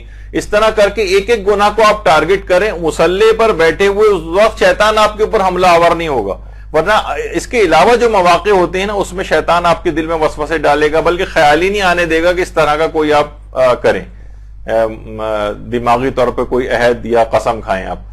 تو یہ جو مصلی نماز ہے اس کو اس والے ٹائم کو آپ خاص طور پر اویل کریں، اور اس کے اندر کوئی شارٹ ڈیوریشن دورانیے والے جو ہوتے ہیں اس میں آپ گناہوں کو چھوڑنے کا عہد کریں. یہ تو میں نے غیبت کی مثال دی. اس طرح سے جو مزید جو جن گناہوں کا کوئی بھی شخص شکار ہوتا ہے وہ زیادہ واقف ہوتا ہے ان سے، وہ کہیں گے میں ایک ہفتے تک میں اس گناہ کو نہیں کروں گی، اور باقاعدہ قسم کھا لیں اس کی شرعی طور پر کہ اس کو پھر کفارہ آپ کو دینا واجب ہو جائے، تاکہ تو آپ کے اوپر ایک پابندی ہو جائے. پھر آپ دیکھیں گے کہ اس دوران جب اس پہ عمل کریں گے تو کس حد تک آپ کو اس کا فائدہ ملے گا، اور وہ گناہ مستقل اس سے چھوٹتے چلے جائیں گے. تو اطاعت الہی کی طرف مصلی کے اوپر بیٹھ کے دل انسان کا زیادہ راغب ہوتا ہے، تو یہ ضرور کریں. تو دیکھیے اب یہ ان چیزوں کے متعلق یہ ہونے لگا کہ دیکھیے یہ جو گناہ ہے نا، یہ جیسے غیبت ہے، جھوٹ ہے، یہ تو ہر شخص سے ہی ہو جاتا ہے. اس کو کہا جاتا ہے کہ یعنی یہ تو بہت ہی کامن گناہ ہے، بلکہ اس کا تو گناہ ہونا بھی نہیں سمجھا جاتا آج کل. تو علماء یہ فرماتے ہیں کہ دیکھیے گناہوں کا بہت زیادہ عام ہونا یا عامت البلوا ہونا ان کے مباح ہونے کی دلیل نہیں ہوتا ہے. آپ کو ان سے پیچھے چھڑانا ہے سب سے، یہ نہیں کہ اتنے سبھی لوگ گرفتار ہو جاتے ہیں. وہ جو سعادت حسن منٹو جو تھے ہمارے ایک افسانہ نگار، ان کے متعلق ملتا ہے نا کہ ان سے کسی نے پوچھا تھا کہ ملک کا کیا حال ہے، تو کہنے لگے کہ وہی حال ہے جو جیل میں ہونے والی نماز جمعہ کا ہوتا ہے. تو لوگوں نے کہا کیا مطلب ہے؟ کہہ رہے ہیں اس طرح کا ملک کا حال ہے کہ اذان جو ہے کوئی فراڈیا دیتا ہے، امامت قاتل کرواتا ہے، اور اس کے پیچھے پڑھنے والے سارے نمازی چور ہوتے ہیں. مقصد ہے کہ سارے لوگ ہی گناہوں کے اندر مبتلا ہیں، پورے کا پورا معاشرہ گناہوں کے اندر مبتلا ہے. تو ہم یہ دلیل طور پر نہیں دے سکتے کہ بھئی سبھی لوگوں سے گناہ ہو جاتا ہے تو ہم سے بھی ہو جاتا ہے تو کیا ہو گیا، نہیں، سب اس کا انجام بھگتیں گے. تو ہمیں بہرحال یہ کہ اپنے آپ کو ان تمام گناہوں سے بچانا. اور یہ بھی کہا جاتا ہے، علماء فرماتے ہیں جب بھی کہ چاہے تو انسان اپنے اس سے عمل سے سلمان فارسی کا ہمیں نشین بن سکتا ہے، اور اگر وہ چاہے تو اسی طریقے سے برے اعمال انجام دے کے ابو جہل کا ہم نشین بھی بن سکتا ہے. اچھا، یہ جو ہمارے ساتھ ہوتا ہے نا کہ ہم گناہ کرتے ہیں، ٹوٹ جاتا ہے جو عزم ہے ہمارا، اور ہم کوئی بھی چیز دل میں سوچتے ہیں کہ بس یہ ہم سے نہ ہو، لیکن اس کے باوجود ہم سے ہو جاتی ہے. علماء فرماتے ہیں اس کی ایک بہت بڑی وجہ ہے کہ ہم مال حرام اور مال مشکوک ہمارے جسموں کے اندر جاتا ہے. یہ بہت بڑا مسئلہ ہے. یہ کیا ہے؟ یہ وسوسہ ایجاد کرتا ہے، اور یہ انسان کے عزم کو کمزور بنانے والی چیز ہے. تو انسان وہ دیکھے کہیں خمس والا کوئی مال اس طرح کا اس کے جسم میں تو نہیں جا رہا، اس پہ خمس واجب الادا ہے، کوئی اور حرام کام، حرام اسکیموں میں پیسہ، کوئی ادھر کا پروفٹ، اور کاروباروں کے اندر بہت ساری بے اعتدالیاں، اس طرح کی چیزیں جاتی ہیں تو پھر ان کے وہ اثرات ان چیزوں کے نہیں ہوتے. تو علماء ایک اور چیز بھی فرماتے ہیں، پختہ ارادہ جس وقت آپ کریں گناہوں سے بچنے کے لحاظ سے، اور آپ چاہیں کہ یہ ٹوٹے نہیں، تو اس کے اوپر پلاسٹر کرنے کے لیے، اس عزم کے اوپر آپ یہ سوچیں کہ بس اب یہ مضبوط ہو جائے اور یہ میرا تقویٰ اب ٹوٹے نہیں، یہ جو میں نے ارادہ کیا ہے یہ شکستہ نہ ہونے پائے. تو اس کے لیے علماء فرماتے ہیں کہ ایک تو یہی حرام اور مشکوک چیزوں سے اپنے آپ کو بچانا ہے، اور دوسری ایک اور چیز ہے وہ ہے نماز شب کی پابندی کرنا ہے. آپ کہیں گے کہ بھئی نماز شب کی پابندی، خود نماز شب کے سلسلے میں یہ ہے کہ یہ اس حد تک آپ یہ نہ سوچیں کہ بھئی نماز شب بھی ہو رہی ہے تو گناہ بھی تو مجھ سے ہو رہے ہیں. کوئی بات نہیں، گناہ ہوتے رہیں، نماز شب نہ چھوڑیں، یہاں تک کہ ایک موقع بہت ہی جلد ایسا آئے گا کہ پھر آپ سے گناہ ہوں گے ہی نہیں. نماز شب کے اندر اسپیشل الگ سے پاور ہے کہ یہ گناہوں کو روک دیتی ہے. اور یہ نہیں کہ پہلے گناہ مجھ سے چھوٹ جائیں پھر میں نماز شب شروع کروں گی. نہیں, گناہ انجام, چاہے گناہ پہ گناہ انجام دیے جا رہے ہیں تب بھی آپ کہیں کہ کوئی بات نہیں, میں اس کے باوجود نماز شب نہیں چھوڑوں گی. وہ نماز شب خود اتنی پاورفل ہے کہ گناہ چھوڑوا دے گی. تو نماز شب کے اندر یہ خصوصیت ہے باقاعدہ. اور اس کے لیے اس کی جو کاہلی ہے اس کو دور کرنے کا ایک طریقہ علماء یہ فرماتے ہیں کہ انسان قسم کھا لے کہ اگر مجھ سے نماز شب چھوٹی تو اگلے روز میں اس کی قضا انجام دوں گی, اور قسم شرعی کھا کر اپنے اوپر واجب کر لیں. جب دن کے اوقات کے اندر بھی آپ کو جو ہے وہ نماز شب جو ہے وہ پڑھنی پڑے گی تو ایک وقت ایسا لازمی آئے گا کہ آپ یہ سوچیں گی کہ نہیں پھر تو میں کیا فائدہ, جب مجھے دن میں بھی پڑھنی پڑی تو اصل ٹائم جو رات کا وقت ہے میں اسی وقت ہی کیوں نہ نماز شب پڑھ لیا کروں. تو یہ خود بخود آپ رات کے وقت صحیح طور پر بھی نماز شب پڑھنے کی پابند ہو جائیں گی. پورائے صداقت کے نام سے کتاب ہے علماء اور عرفا کے حالات پر. اس میں آیت اللہ علی آقا قاضی کے متعلق یہ بات ملتی ہے کہ آیت اللہ علی آقا قاضی کہ اس زمانے میں جب آیت اللہ علی آقا قاضی نجف میں ہوتے تھے تو ایک شخص تھا وہاں پر جو کہ ایک ڈاکو تھا قاسم نام کا, بہت چور اور ڈاکو, یعنی اتنا خطرناک آدمی تھا کہ لوگ اس کی شکل دیکھتے ہی ادھر سے ادھر ادھر ہو جاتے تھے. اچھا, اب لیکن یہ آیت اللہ علی آقا قاضی سے بڑی عقیدت رکھتا تھا. دیکھیے بہت سے ہوتے ہیں نا, آپ دیکھتے ہیں کہ عالموں کے پاس بھی بہت سے اس طرح کے افراد آتے ہیں جو بدنام ٹائپ کے ذرا ہوتے ہیں, تو بہت عقیدت رکھتا تھا. تو یہ روزانہ غروب آفتاب کے وقت نجف میں رہتا تھا, تو کہیں اندھیرے میں کہیں چھپ جاتا تھا. جب آیت اللہ علی آقا قاضی رستے میں مسجد جاتے ہوئے یا روزے کی طرف جاتے ہوئے وہاں سے گزرتے تو اچانک سے ان کے سامنے آ جاتا تھا اور سلام کرتا تھا, مصافحہ کرتا تھا. روز ایسا ہی ہو رہا تھا. تو شاگردوں نے آیت اللہ علی آقا قاضی سے کہا کہ آقا یہ بات اچھی نہیں لگتی ہے, ایک چور ہے, ڈاکو ہے, اس کی تو بہت منفی شہرت ہے, مناسب نہیں کہ روزانہ اس طریقے سے آپ سے آ کر ملے, آپ بھی اس کو نہیں روکتے ہیں, لوگ تو سوچیں گے پتہ نہیں کیا کنیکشن ہے آپ کا, رابطہ اس کے ساتھ ہے, تو یہ اچھی بات تو نہیں سمجھی جائے گی, آپ کی شخصیت کے اور شان سے بہت بعید ہے کہ آپ اس سے میل ملاقات کریں. لیکن آیت اللہ علی آقا قاضی اپنے شاگردوں کی بات پر کوئی توجہ نہیں دیتے تھے.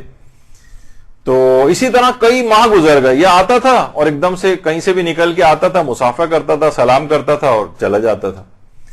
اچھا, آیت اللہ علی آقا قاضی نے اس دوران کچھ نہیں کہا. جب کئی مہینے گزر گئے, دیکھیے امر و نہیں جب بھی انسان کرتا ہے تو اس کے اندر مصلحت سے بھی اس کو واقف ہونا چاہیے. ہماری فطرتوں میں جلد بازی بہت ہے, یعنی ادھر بس ہمیں کوئی چیز پتہ چلی پورا زمانہ اس کے اوپر عامل ہو جانا چاہیے.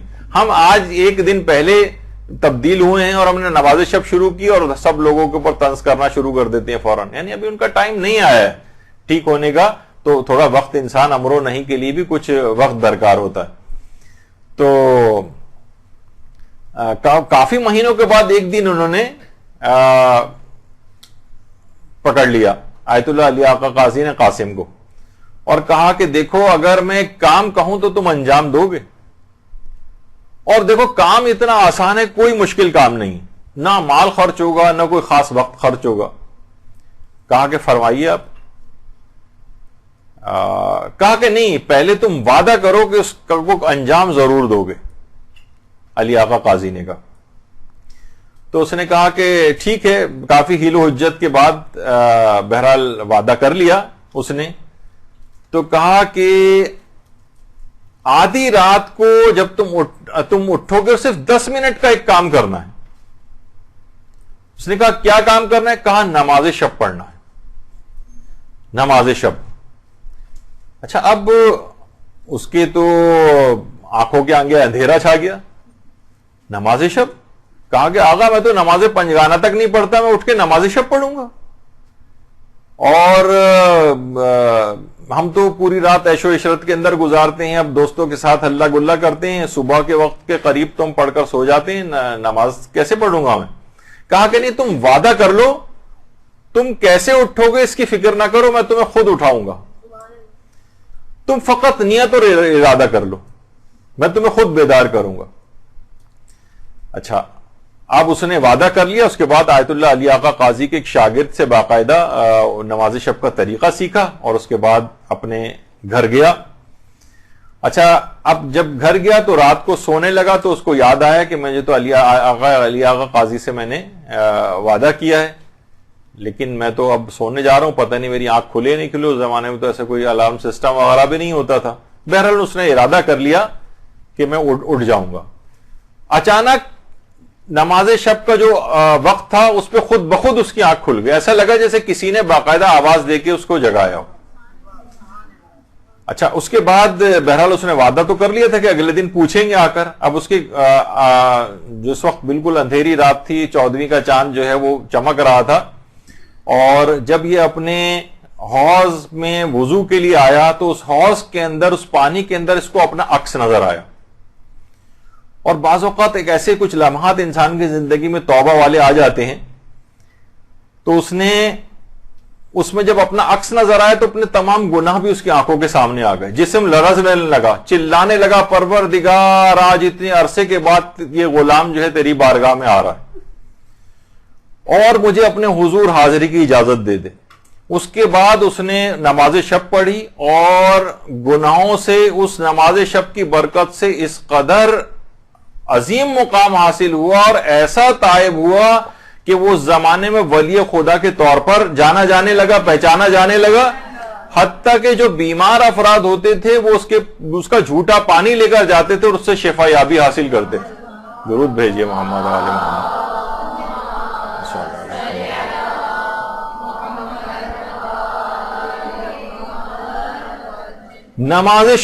نماز شب نے اس قدر اس شخص سے، جب بھی آیت اللہ علی آقا قاضی فرماتے تھے کہ اگر کوئی شخص دنیا چاہتا ہے تو بھی نماز شب پڑھے، اور آخرت چاہتا ہے تو بھی نماز شب پڑھے، دنیا اور آخرت کی ہر خیر جمع ہے۔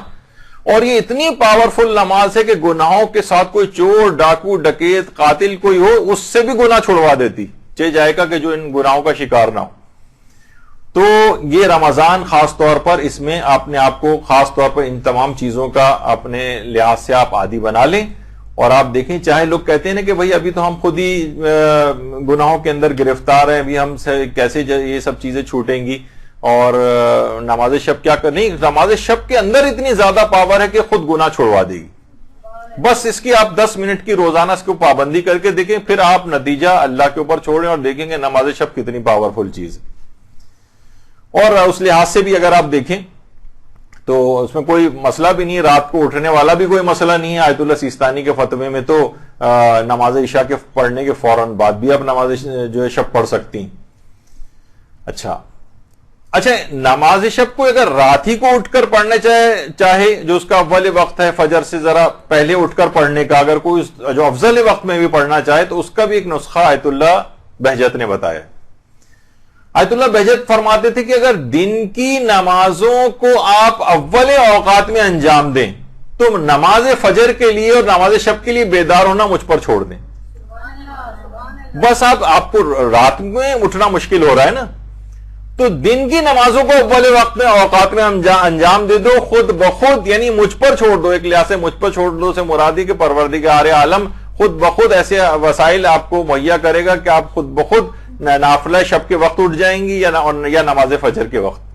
یعنی یہ چیز کوئی کہے کہ نماز فجر پہ مجھ سے نہیں اٹھا جاتا، نماز شب کے لیے نہیں اٹھا جاتا، 10 منٹ پہلے کہیں، اس سے پہلے نماز شب کا فضیلت کا ٹائم ہوتا ہے تو اس سے پہلے، تو دن کے اوقات میں آپ اول اوقات میں دن کی نمازوں کو انجام دیں۔ ظہر، عصر ہے یا مغرب عشاء کو بھی انسان جو ہے وہ پڑھ سکتا ہے اول اوقات میں، تو خود بخود لازمہ بنے گا کہ آپ فجر کے لیے اٹھیں گی اور نماز شب کے لیے اٹھیں گی۔ تو کتنے ہی لوگ ایسے ہیں کہ دیکھیے کہیں پہ بھی، ایران میں تو اکثر نظر آتا ہے کہ جو پابند ہوتے ہیں وہ اپنی گاڑی واڑی روکتے ہیں، مصلی ان کے ساتھ گاڑی کے اندر رکھا ہوتا ہے، بچھاتے ہیں اور نماز۔ ہمارے ہاں تو اس قسم کا ماحول ہم لوگوں کے لیے اور مسائل ہیں، لیکن بہرحال جو اس کے پابند ہیں وہ اس طرح سے تو کرتے ہیں۔ حتیٰ کہ یعنی جو ایئر ہوسٹس وغیرہ ہوتی ہیں اور وہ بھی اول اوقات میں وہاں پر اس طرح سے انجام دیتی نظر آتی ہیں۔ کتنی تصاویر ہیں اس طرح سے اگر آپ دیکھیں انٹرنیٹ پہ۔ باقاعدہ آیت اللہ بہجت نے جب یہ بات کہی تو ان کے ایک طالب علم نے اس بات کو پریکٹس کیا۔ دن کی اوقات وہ رات کو نہیں اٹھ پاتا تھا، حتیٰ کہ فجر بھی قضا ہو جاتی تھی اس سے، تو اس نے آقا بہجت کی اس بات پہ عمل کیا کہ دن کی نمازوں کو اس نے اول اوقات میں پڑھنا شروع کیا، تو وہ خود کہتا ہے کہ میں مدرسے میں اپنے کمرے میں سویا ہوا تھا کہ اس کے بعد اچانک سے مجھے لگا کہ کسی نے مجھے آواز دی کہ نماز شب کے لیے اٹھ جاؤ، اور جب میں اٹھ کے میں نے ہر جگہ تلاش کیا، کوئی بھی آدمی کہیں نظر نہیں آیا کہ جس سے پتہ چلتا ہے کسی نے مجھے اٹھایا. تو یہی وجہ ہے کہ آیت اللہ محمد حسین طباطبائی بھی یہ بات فرماتے تھے کہ نماز شب کو اٹھانے کے لیے باقاعدہ اللہ کی طرف سے ایک فرشتہ مقرر ہے جو آپ کو اٹھا دیتا ہے. تو بس یہ آپ کو اس طرح سے اس کی طرف رغبت کرنی ہے اور ارادہ کرنا ہے، پھر دیکھیے کہ آپ کس طرح سے اٹھتے ہیں. اچھا، جو بے رغبتی بھی باقاعدہ ہوتی ہے نا بعض اوقات، اس کو بھی دور کرنے کا ایک طریقہ علماء یہ بیان فرماتے ہیں کہ جو توفیقات کے اوقات میں تساہل سے کام نہ لیں. یعنی جب واقعی آپ کا دل عبادت کرنے کے لیے چاہ رہا ہو تو آپ اس موقع کو نہیں چھوڑیں. یعنی دیکھیے بہت سے اوقات ایسے ہوتے ہیں واقعی آپ کا دل عبادت کو چاہ رہا ہوتا ہے، لیکن اس میں بھی آپ وہی 3 منٹ 4 منٹ بس پڑھ کے فوراً اٹھ جاتی ہیں، حالانکہ ابھی رغبت باقی تھی، ابھی عبادت کی طرف آپ کا دل رجحان تھا، ابھی اٹھنے کو دل نہیں جا رہا تھا، لیکن اب آپ نہ فوراً اٹھ جاتی. نہیں، اوقات جو توفیق ہیں اس میں تساہل سے کام نہ لیں. یعنی جب دل چاہ رہا ہو تو، جب نہیں دل چاہ رہا ہو تو یقیناً اٹھ کر آپ چلی جائیں، دل پہ بہت زیادہ زبردستی نہ کریں. لیکن جو اوقات توفیق ہیں اس میں تساہل اور سستی سے کام نہیں لینا چاہیے. تو اس لحاظ سے عبادات کے اندر کوئی کوتاہی وغیرہ نہ ہو. تو اس سے کیا ہوگا کہ بے رغبتی کے اوقات کم ہونے لگیں گے. یعنی علماء فرماتے ہیں کہ آپ کی بے رغبتی کم ہونے لگے گی. جب آپ اوقات رغبت کو صحیح استعمال کریں گی تو بے رغبتی کے اوقات کم ہونے لگیں گے. تو یہ ایک خصوصیت کے ساتھ ہے. یہی وجہ ہے کہ آیت اللہ علی آقا قاضی وہ ایک جملہ جو ہے وہ کہتے تھے، اور یہ جب سے میں نے جملہ پڑھا تھا مجھے خود اپنی نمازوں کے درمیان میں یہ چیز یاد آتی. یعنی وہ کہتے تھے کہ دیکھو اپنی نمازوں کے ساتھ بازاری مت کرو. بازاری یعنی کھلواڑا مت کرو. یعنی بہت اہمیت والی چیزیں نماز میں ہوتا ہے نا کہ بس جلد بازی میں بعض اوقات ہوتا ہے کہ بس جلد سے جلد نماز ختم کر دی جائے. فوراً دماغ میں لے کر آئے آیت اللہ علی آقا قاضی کی بات کہ کھلواڑا مت کرو، اس کے ساتھ گیمز مت کھیلو. یہ بہت تم خدا کی بارگاہ میں کھڑے ہو، کوئی معمولی چیز نہیں تھی کہ ہر وقت تم بس نکل بھاگنے کی اور رسی تو اڑا کے بھاگنے کی فکر میں رہتے ہو. یہ ایک لحاظ سے نمازوں کا استخفاف ہے. یہ نمازوں کی یعنی اہمیت تم اپنی نگاہ میں جو ہے تم نے کم کر رکھی. تو جس وقت بھی اول اوقات میں انسان کو چاہیے کہ وہ خشوع و خضوع اور آداب کے ساتھ نمازوں کو پڑھے. اور خاص طور پہ کہتے تھے کہ تسبیح حضرت زہرا نماز کے بعد یہ خاص طور پہ پڑھی جائے. اللہم صلی علی محمد محمد. اور تیسری چیز ایک اور خاص خصوصیت کے ساتھ بتاتے تھے، ابھی بھی تمام علماء سے آپ پوچھیں کہ افضل ترین تعقیبات میں سے تسبیح حضرت زہرا ہے. آیت اللہ سیستانی کا وہ فتویٰ اور جتنے علماء ہیں ان سب کا یہ ہے. اور اس کے بعد خاص طور پر آیت الکرسی، یعنی خود تعقیبات نماز کے اندر آیت الکرسی کا پڑھنا. یہ آقا علی آقا قاضی 3 چیزیں کہتے تھے، انتہائی خشوع و خضوع کے ساتھ نمازیں پڑھو، تسبیح حضرت زہرا کو فراموش نہ کرو، ہر نماز کے بعد آیت الکرسی لازمی پڑھو، پھر دیکھو کہ روحانی ترقی تمہیں کیسے نصیب ہوتی. اچھا، ابھی آپ نے سنا تھا کہ آقا جوادی عاملی فرماتے تھے کہ پیغمبر اسلام کا نام تک بھول جائے گا وہ. تو فرماتے ہیں کہ 2 افراد ایسے ہیں جو نام نہیں بھولیں گے، یعنی یہ فوراً ان کو یاد آ جائے گا. اچھا، ایک تو نام ایک اور عمل کے سلسلے میں وہ آگے بتاؤں گا. جو دوسرا شخص انہوں نے بتایا وہ ہے جو کہ نمازوں میں اذان اور اقامت جس وقت وہ پڑھتا ہے تو اس کے اندر اشہد ان محمد الرسول اللہ پڑھتا ہے. تو جو اپنی نمازوں کے اندر اذان اقامت اس سے نمازیں پڑھتا رہا ہے تو یہ کتنی دفعہ اس نے اس کی تکرار کی، یہ نہیں بھولے گا پیغمبر اسلام کا نام. اور اسی طریقے سے جو نمازوں کا پابند ہوگا وہ تشہد کے اندر بھی پڑھتا اشہد ان محمدً عبدہ ورسولہ، اور السلام علیکہ ایھا النبی سلام کے اندر بھی پڑھتا ہے. تو اتنی دفعہ پیغمبر کے نام کا تکرار جو ہے اس کو ہوگی کہ یہ ان کے نام کو بھول نہیں پائے گا. اس کا مطلب یہ ہے کہ یہ خطرہ ان تمام افراد کے ساتھ لگا ہوا ہے جو اپنی نمازوں کو نہیں پڑھتے ہیں، جو نمازوں کے پابند نہیں ہیں. ان کو یہ نام ہو سکتا ہے کہ وہاں پر یاد ہی نہ آئے سوال منکر و نکیر کے وقت. یعنی ایک بہت اہم چیز یہ ہوگی کہ سوال منکر و نکیر جو جس وقت ہو رہا ہوگا تو اس وقت اس کو پیغمبر اسلام کا نام نامی یاد آ جائے. وہ اس کے لیے لازمی ہے کہ وہ اذان اقامت تشہد سلام اور نمازوں کو پڑھنے کا پابند ہوگا. تو انشاءاللہ یہ مسئلہ اس کے ساتھ نہیں پیش آئے گا. اچھا، تو یہ اس طرح سے چیزیں ہوتی ہیں. ابھی وہ کہتے ہیں کہ عام طور پر جو تلقین جب پڑھی جاتی تو آپ کو پتہ ہے کہ 3 بار تلقین پڑھنے کے جو ہے وہ اوقات بتائے گئے ہیں. تو جس میں اسم افہام اور سب لوگ اوپر کھڑے ہوئے سن رہے ہوتے ہیں، ایک آدمی نیچے قبر کے اندر جو ہے وہ بیٹھا ہوا جو ہے وہ پڑھ رہا ہوتا ہے. تو اتنی یاد دہانی کے باوجود بھی 3 دفعہ تلقین پڑھی جا رہی ہے، تب بھی پیغمبر کا نام بھول جائے گا. ایسے افراد گناہوں کے باعث جو خاص طور پہ بے نمازی وغیرہ ہوتے ہیں. تو لیکن جو بہرحال واجب اور مستحب نمازوں کے اندر اس طرح سے پیغمبر کا نام، یعنی جو ان کا پابند ہوگا تو خود بخود اس کو نام یاد آ جائے گا. تو نہ صرف یہ ہوگا بلکہ وہ فرماتے ہیں کہ ظاہر ہے کہ وہ عربی نہیں جانتا ہوگا تب بھی اس کے لیے کوئی مسئلہ نہیں ہوگا نام کو اس کو وہاں پر یاد آنا. اور اس کے بعد فوری طور پر جس وقت وہ سوال منکر و نکیر کا صحیح طور پر جواب دے گا، فوراً جنت کی کھڑکی اس کے لیے کھول دی جائے گی اور قیامت تک وہ لطف اندوز ہوتا رہے گا جنت کی نعمتوں سے وہاں پر. اور قیامت سے بھی پہلے جس وقت ہمارے امام زمانہ علیہ الصلوۃ والسلام تشریف لائیں گے،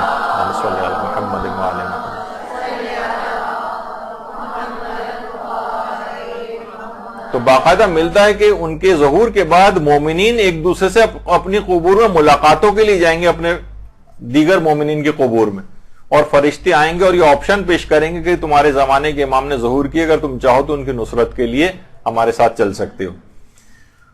تو اب یہی افراد جو کہ گنڈے دار نمازی ہوں گے یا مثلا نمازی نہیں پڑھتے ہوں گے، یہ اس وحشتناک ماحول میں پیغمبر کا نام جو ہے وہ بھول جائیں گے. تو یہ ایک مسئلہ جو ہے وہاں جا کر پیش آ سکتا ہے. اچھا، اب کیونکہ اتنا وقت بھی نہیں ہے، مولانا بھی آنے والے ہوں گے تو مجھے جلد سے جلد اس کو ختم کرنا ہے. تو اب دیکھیے بہرحال یہ جو نماز شب ہے اس میں امام حسین علیہ الصلوۃ والسلام نے بھی حضرت زینب سلام اللہ علیہ سے فرمایا تھا، اللہم صلی علی محمد وعلی محمد، کہ مجھے نماز شب میں نہ بھولنا. اور کوئی رات ایسی نہیں گزری تھی حتیٰ کہ 11 محرم والی رات کہ جس میں حضرت زینب سلام اللہ علیہ نے بیٹھ کے نماز پڑھنا، علماء فرماتے ہیں کہ خاندان اہل بیت میں بیٹھ کر نماز پڑھنا کوئی قیامت سے کم چیز نہیں ہوتی تھی. وہ ہمیشہ ہر مجبوری کی حالت میں بھی یعنی کھڑے ہو کر حتی الامکان نماز پڑھتے تھے. لیکن اس قدر مصائب ہو چکے تھے، اس قدر جسمانی مصیبتوں کا شکار ہو چکی تھی حضرت زینب کے بیٹھ کر نماز حتیٰ کہ نماز واجب تک بیٹھ کر پڑھی تھی. تو بہرحال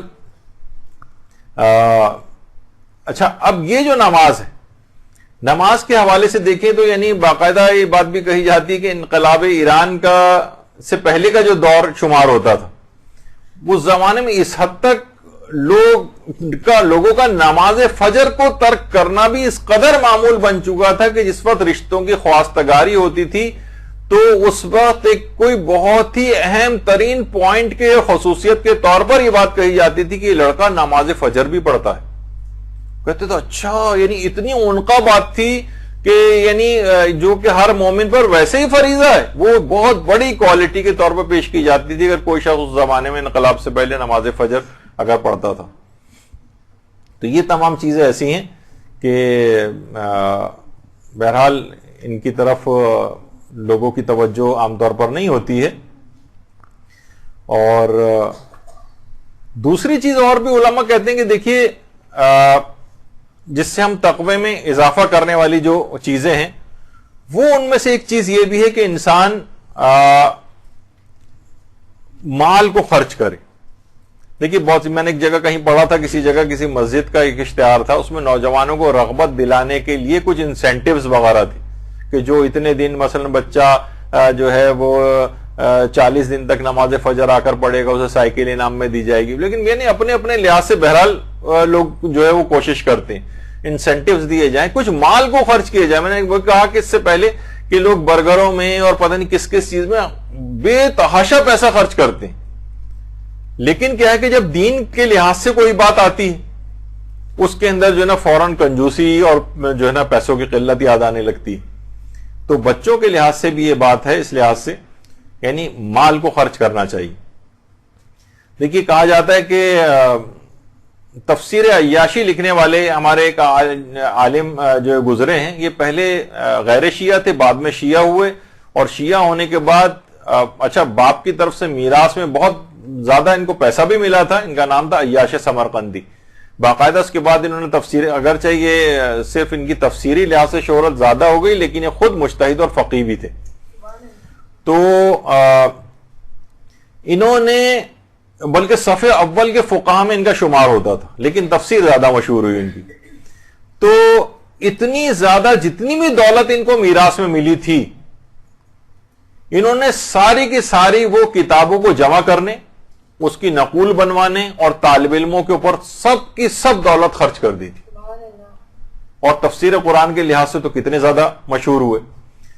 تو ہمارے ہاں بھی یہی ملتا ہے، ہم دیکھتے ہیں کہ بہت ہوا تو پیسہ کتنا خرچ کرتے ہیں دینی تعلیم کے اوپر. مثلا وہی 1000-1500 روپے میں چاہتے ہیں کوئی دینی طالب علم، کوئی بھی بس ہمیں بس یہ قرآن پڑھنا تھوڑا بہت اس کو آ جائے بچے کو.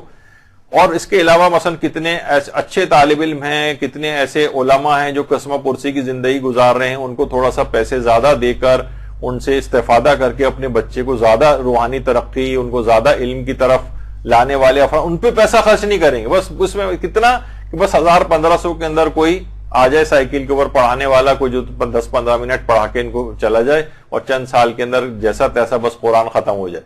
تو کیا ہے کہ دین کے اوپر پیسہ خرچ نہیں کرتے، دنیا کے اوپر بے تحاشا پیسہ خرچ ہوتا ہے. کسی دین کے کام میں جب ہوتا ہے تو ان کو اگر کہیں کہ جناب 5000 روپے قرآن پڑھانے کے لیے، کتنے لوگ ہیں جو بیچارے اسکائپ وغیرہ پہ دینی طالب علم پڑھا رہے ہوتے ہیں، پورا مہینہ بھی پڑھاتے ہیں، اور خاص طور پر باہر رہنے والے افراد جو ہیں کہتے ہیں نہیں ہم تو $15 سے زیادہ آپ کو نہیں دے سکتے، ہم تو $10 سے زیادہ آپ کو نہیں دے سکتے ایک مہینے میں. اور کتنا پیسہ وہاں پر اس لحاظ سے خرچ ہو رہا ہوتا ہے، لیکن ساری کنجوسی اور کفایت شاری وہ دین کے اس میں نظر آتی. نتیجہ یہ ہوتا ہے کہ اس کا بھی انٹرسٹ لوز ہو جاتا ہے. ظاہر ہے پیٹ ہر ایک کے ساتھ لگا ہوا ہے، وہ غریب لوگ ہوتے ہیں اور نہیں چل پاتا، تو ان کا بچہ زیادہ تر جاہل ہی اسی طرح سے رہ جاتا ہے، وہ بات آگے نہیں بڑھ پاتی. تو بہرحال مال کو خرچ کرنا اس لحاظ سے، یہ جو وقت ضائع ہو رہا ہے ہمارے بچوں کا، ان کا بچپن ختم ہوا چلا جا رہا ہے ان موبائل فون. ٹھیک ہے بہت سی چیزیں دیکھیں ٹیکنالوجی کی ایسی ہیں کہ وہ اگلی جائے نہ نگلی جائے والا معاملہ ہوتا ہے، لیکن کیا ہے کہ وہ اب رمضان کی بھی ہے نا وہ جو دعا ہے، آپ دیکھیے گا اللہم فک کل اسیر، تمام اسیروں کو رہائی عطا فرما. تو یہ جو اسیر بنے ہوئے ہیں موبائل فونوں، ہر شخص کے ہاتھ میں ہر وقت یہ ہے کہ ہر وقت چلیں کسی کنسٹرکٹیو اس کے اندر استعمال ہو، لیکن ہر اس کو ابھی جو میں مثال دے رہا 30 سیکنڈ کے اندر 4 رکعتی نماز ختم کر کے بعد فوراً بعد گھنٹوں کے لیے یہ اٹھانا ہوتا ہے اس کے ہاتھ میں، یہ زندان کے اندر اس کو جانا ہوتا ہے. تو یہ بہرحال ایسی چیز ہے. وقت کا ضائع کرنا دینی اعتبار سے تقوی کا حصول وقت ضائع کرنے کے ساتھ جو ہے یہ ممکن نہیں. آیت اللہ خوئی کے متعلق بھی بات ملتی ہے. آیت اللہ خوئی جوانی ہی کے دور میں، یا آیت اللہ خوئی کی جوانی کی تصویر، یعنی اس حد تک اپنے وقت کو قابو کرتے تھے کہ کبھی جوانی کے دور میں گھر میں کھانا سالن پکنے میں دیر ہوتی تھی تو روٹی کا ایک ٹکڑا جیب میں ڈال کر اور درس دینے کے لیے روانہ ہو جاتے تھے کہ میں رستے میں کسی جگہ بیٹھ کے یا کہیں پہ بھی وہ روٹی کے ٹکڑا کھا کے گزارا کر لوں گا، لیکن وقت میرا جو ہے وہ ضائع نہ ہو. اور یہاں تک کہ جو جب روزانہ کوفے سے نجف بھی جو جاتے تھے تو پیدل چلنے کے جاتے کے دوران دیکھا جائے تو بھی پیدل چلتے ہوئے جا رہا ہے، اس میں کوئی آدمی کیا مطالعہ کر سکتا ہے. تو اس وقت جتنے بھی سورہ ہے قرآنی ہوتے تھے یا کوئی قرآن کے پاس ہوتا تھا اس کو حفظ کرتے ہوئے جاتے تھے. یہاں تک کہ آیت اللہ خوئی نے 70 سال کی عمر میں تقریباً قرآن بھی پورا حفظ کر لیا تھا. درود بھیجیے وہاں.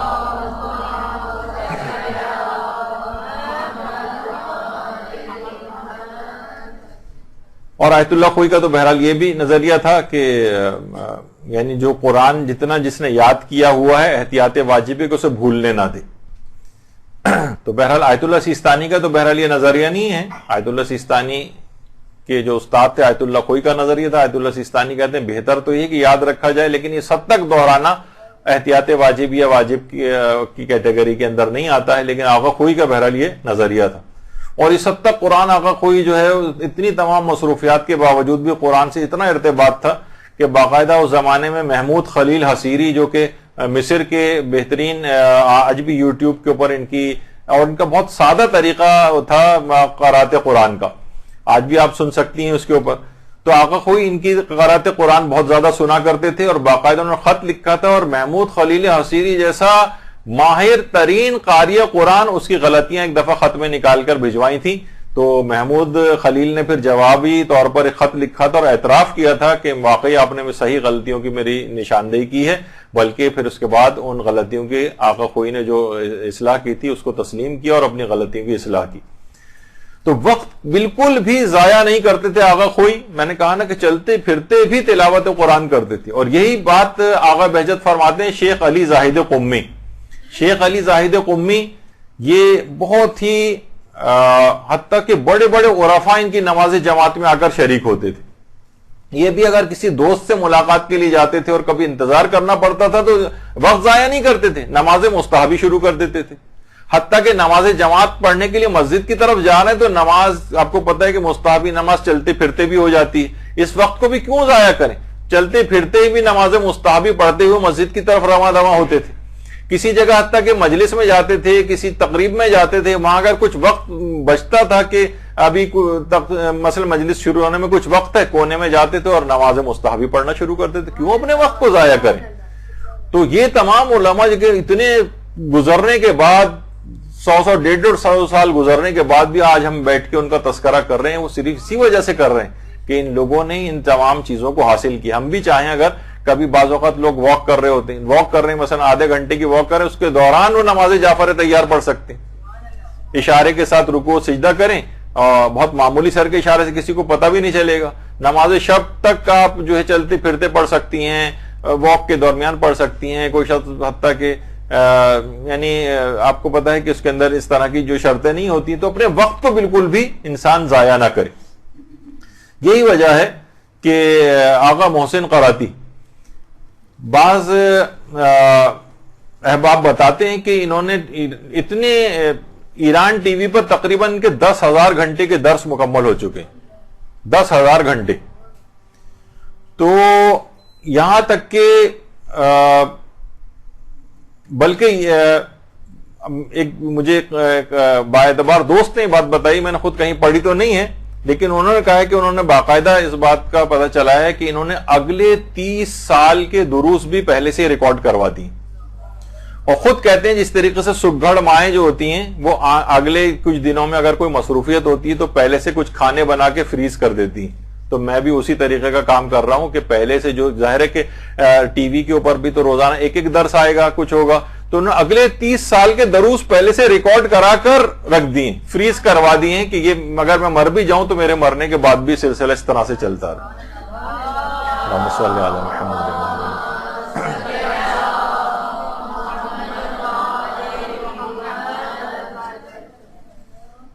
تو اس طرح کے بھی لوگ ہیں، یہ سب لوگوں کی مثالیں. ان لوگ وقت نہیں ضائع کرتے بلکہ یہ تو مستقبل میں جا رہے ہیں.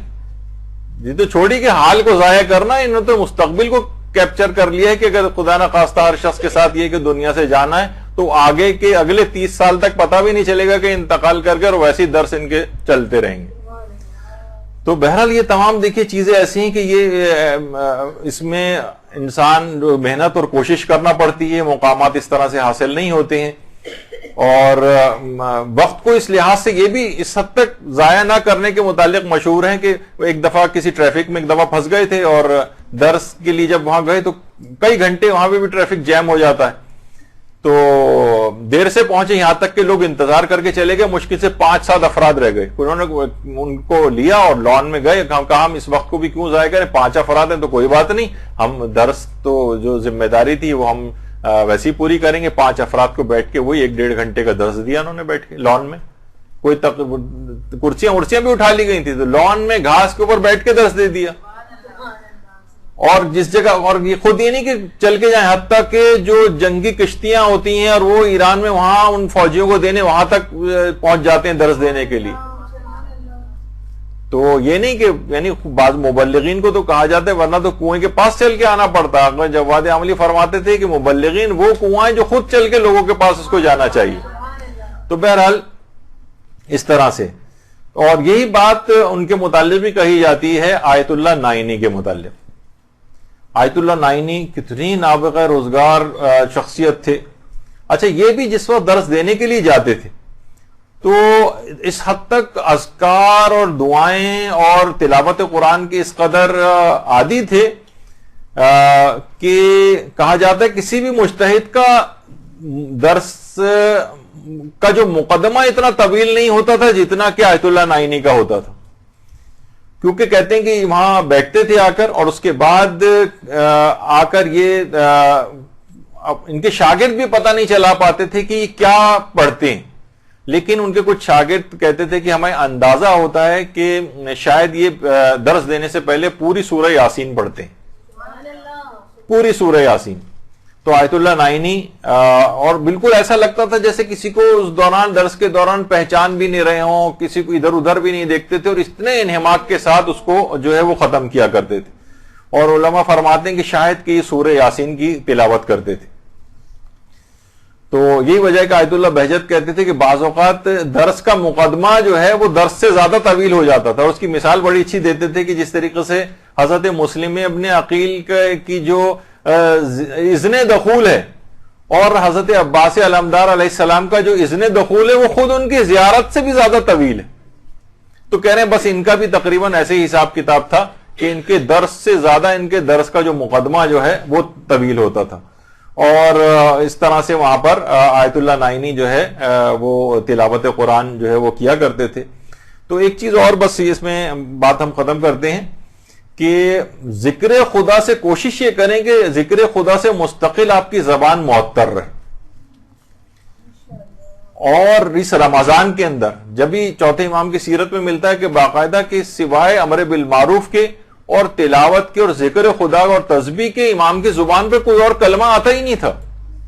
تو اس رمضان کو خاص طور پر تقوی میں اگر اضافہ کرنا ہے تو آپ زیادہ سے زیادہ اس میں استفادہ کریں اور کوشش کریں کہ ہاتھ میں اگر ہر وقت تسبیح رہے، اور اگر کوئی شخص کاؤنٹر تسبیح بھی اپنے پاس رکھنا چاہتا ہے تو وہ بھی اس کے پاس رہے.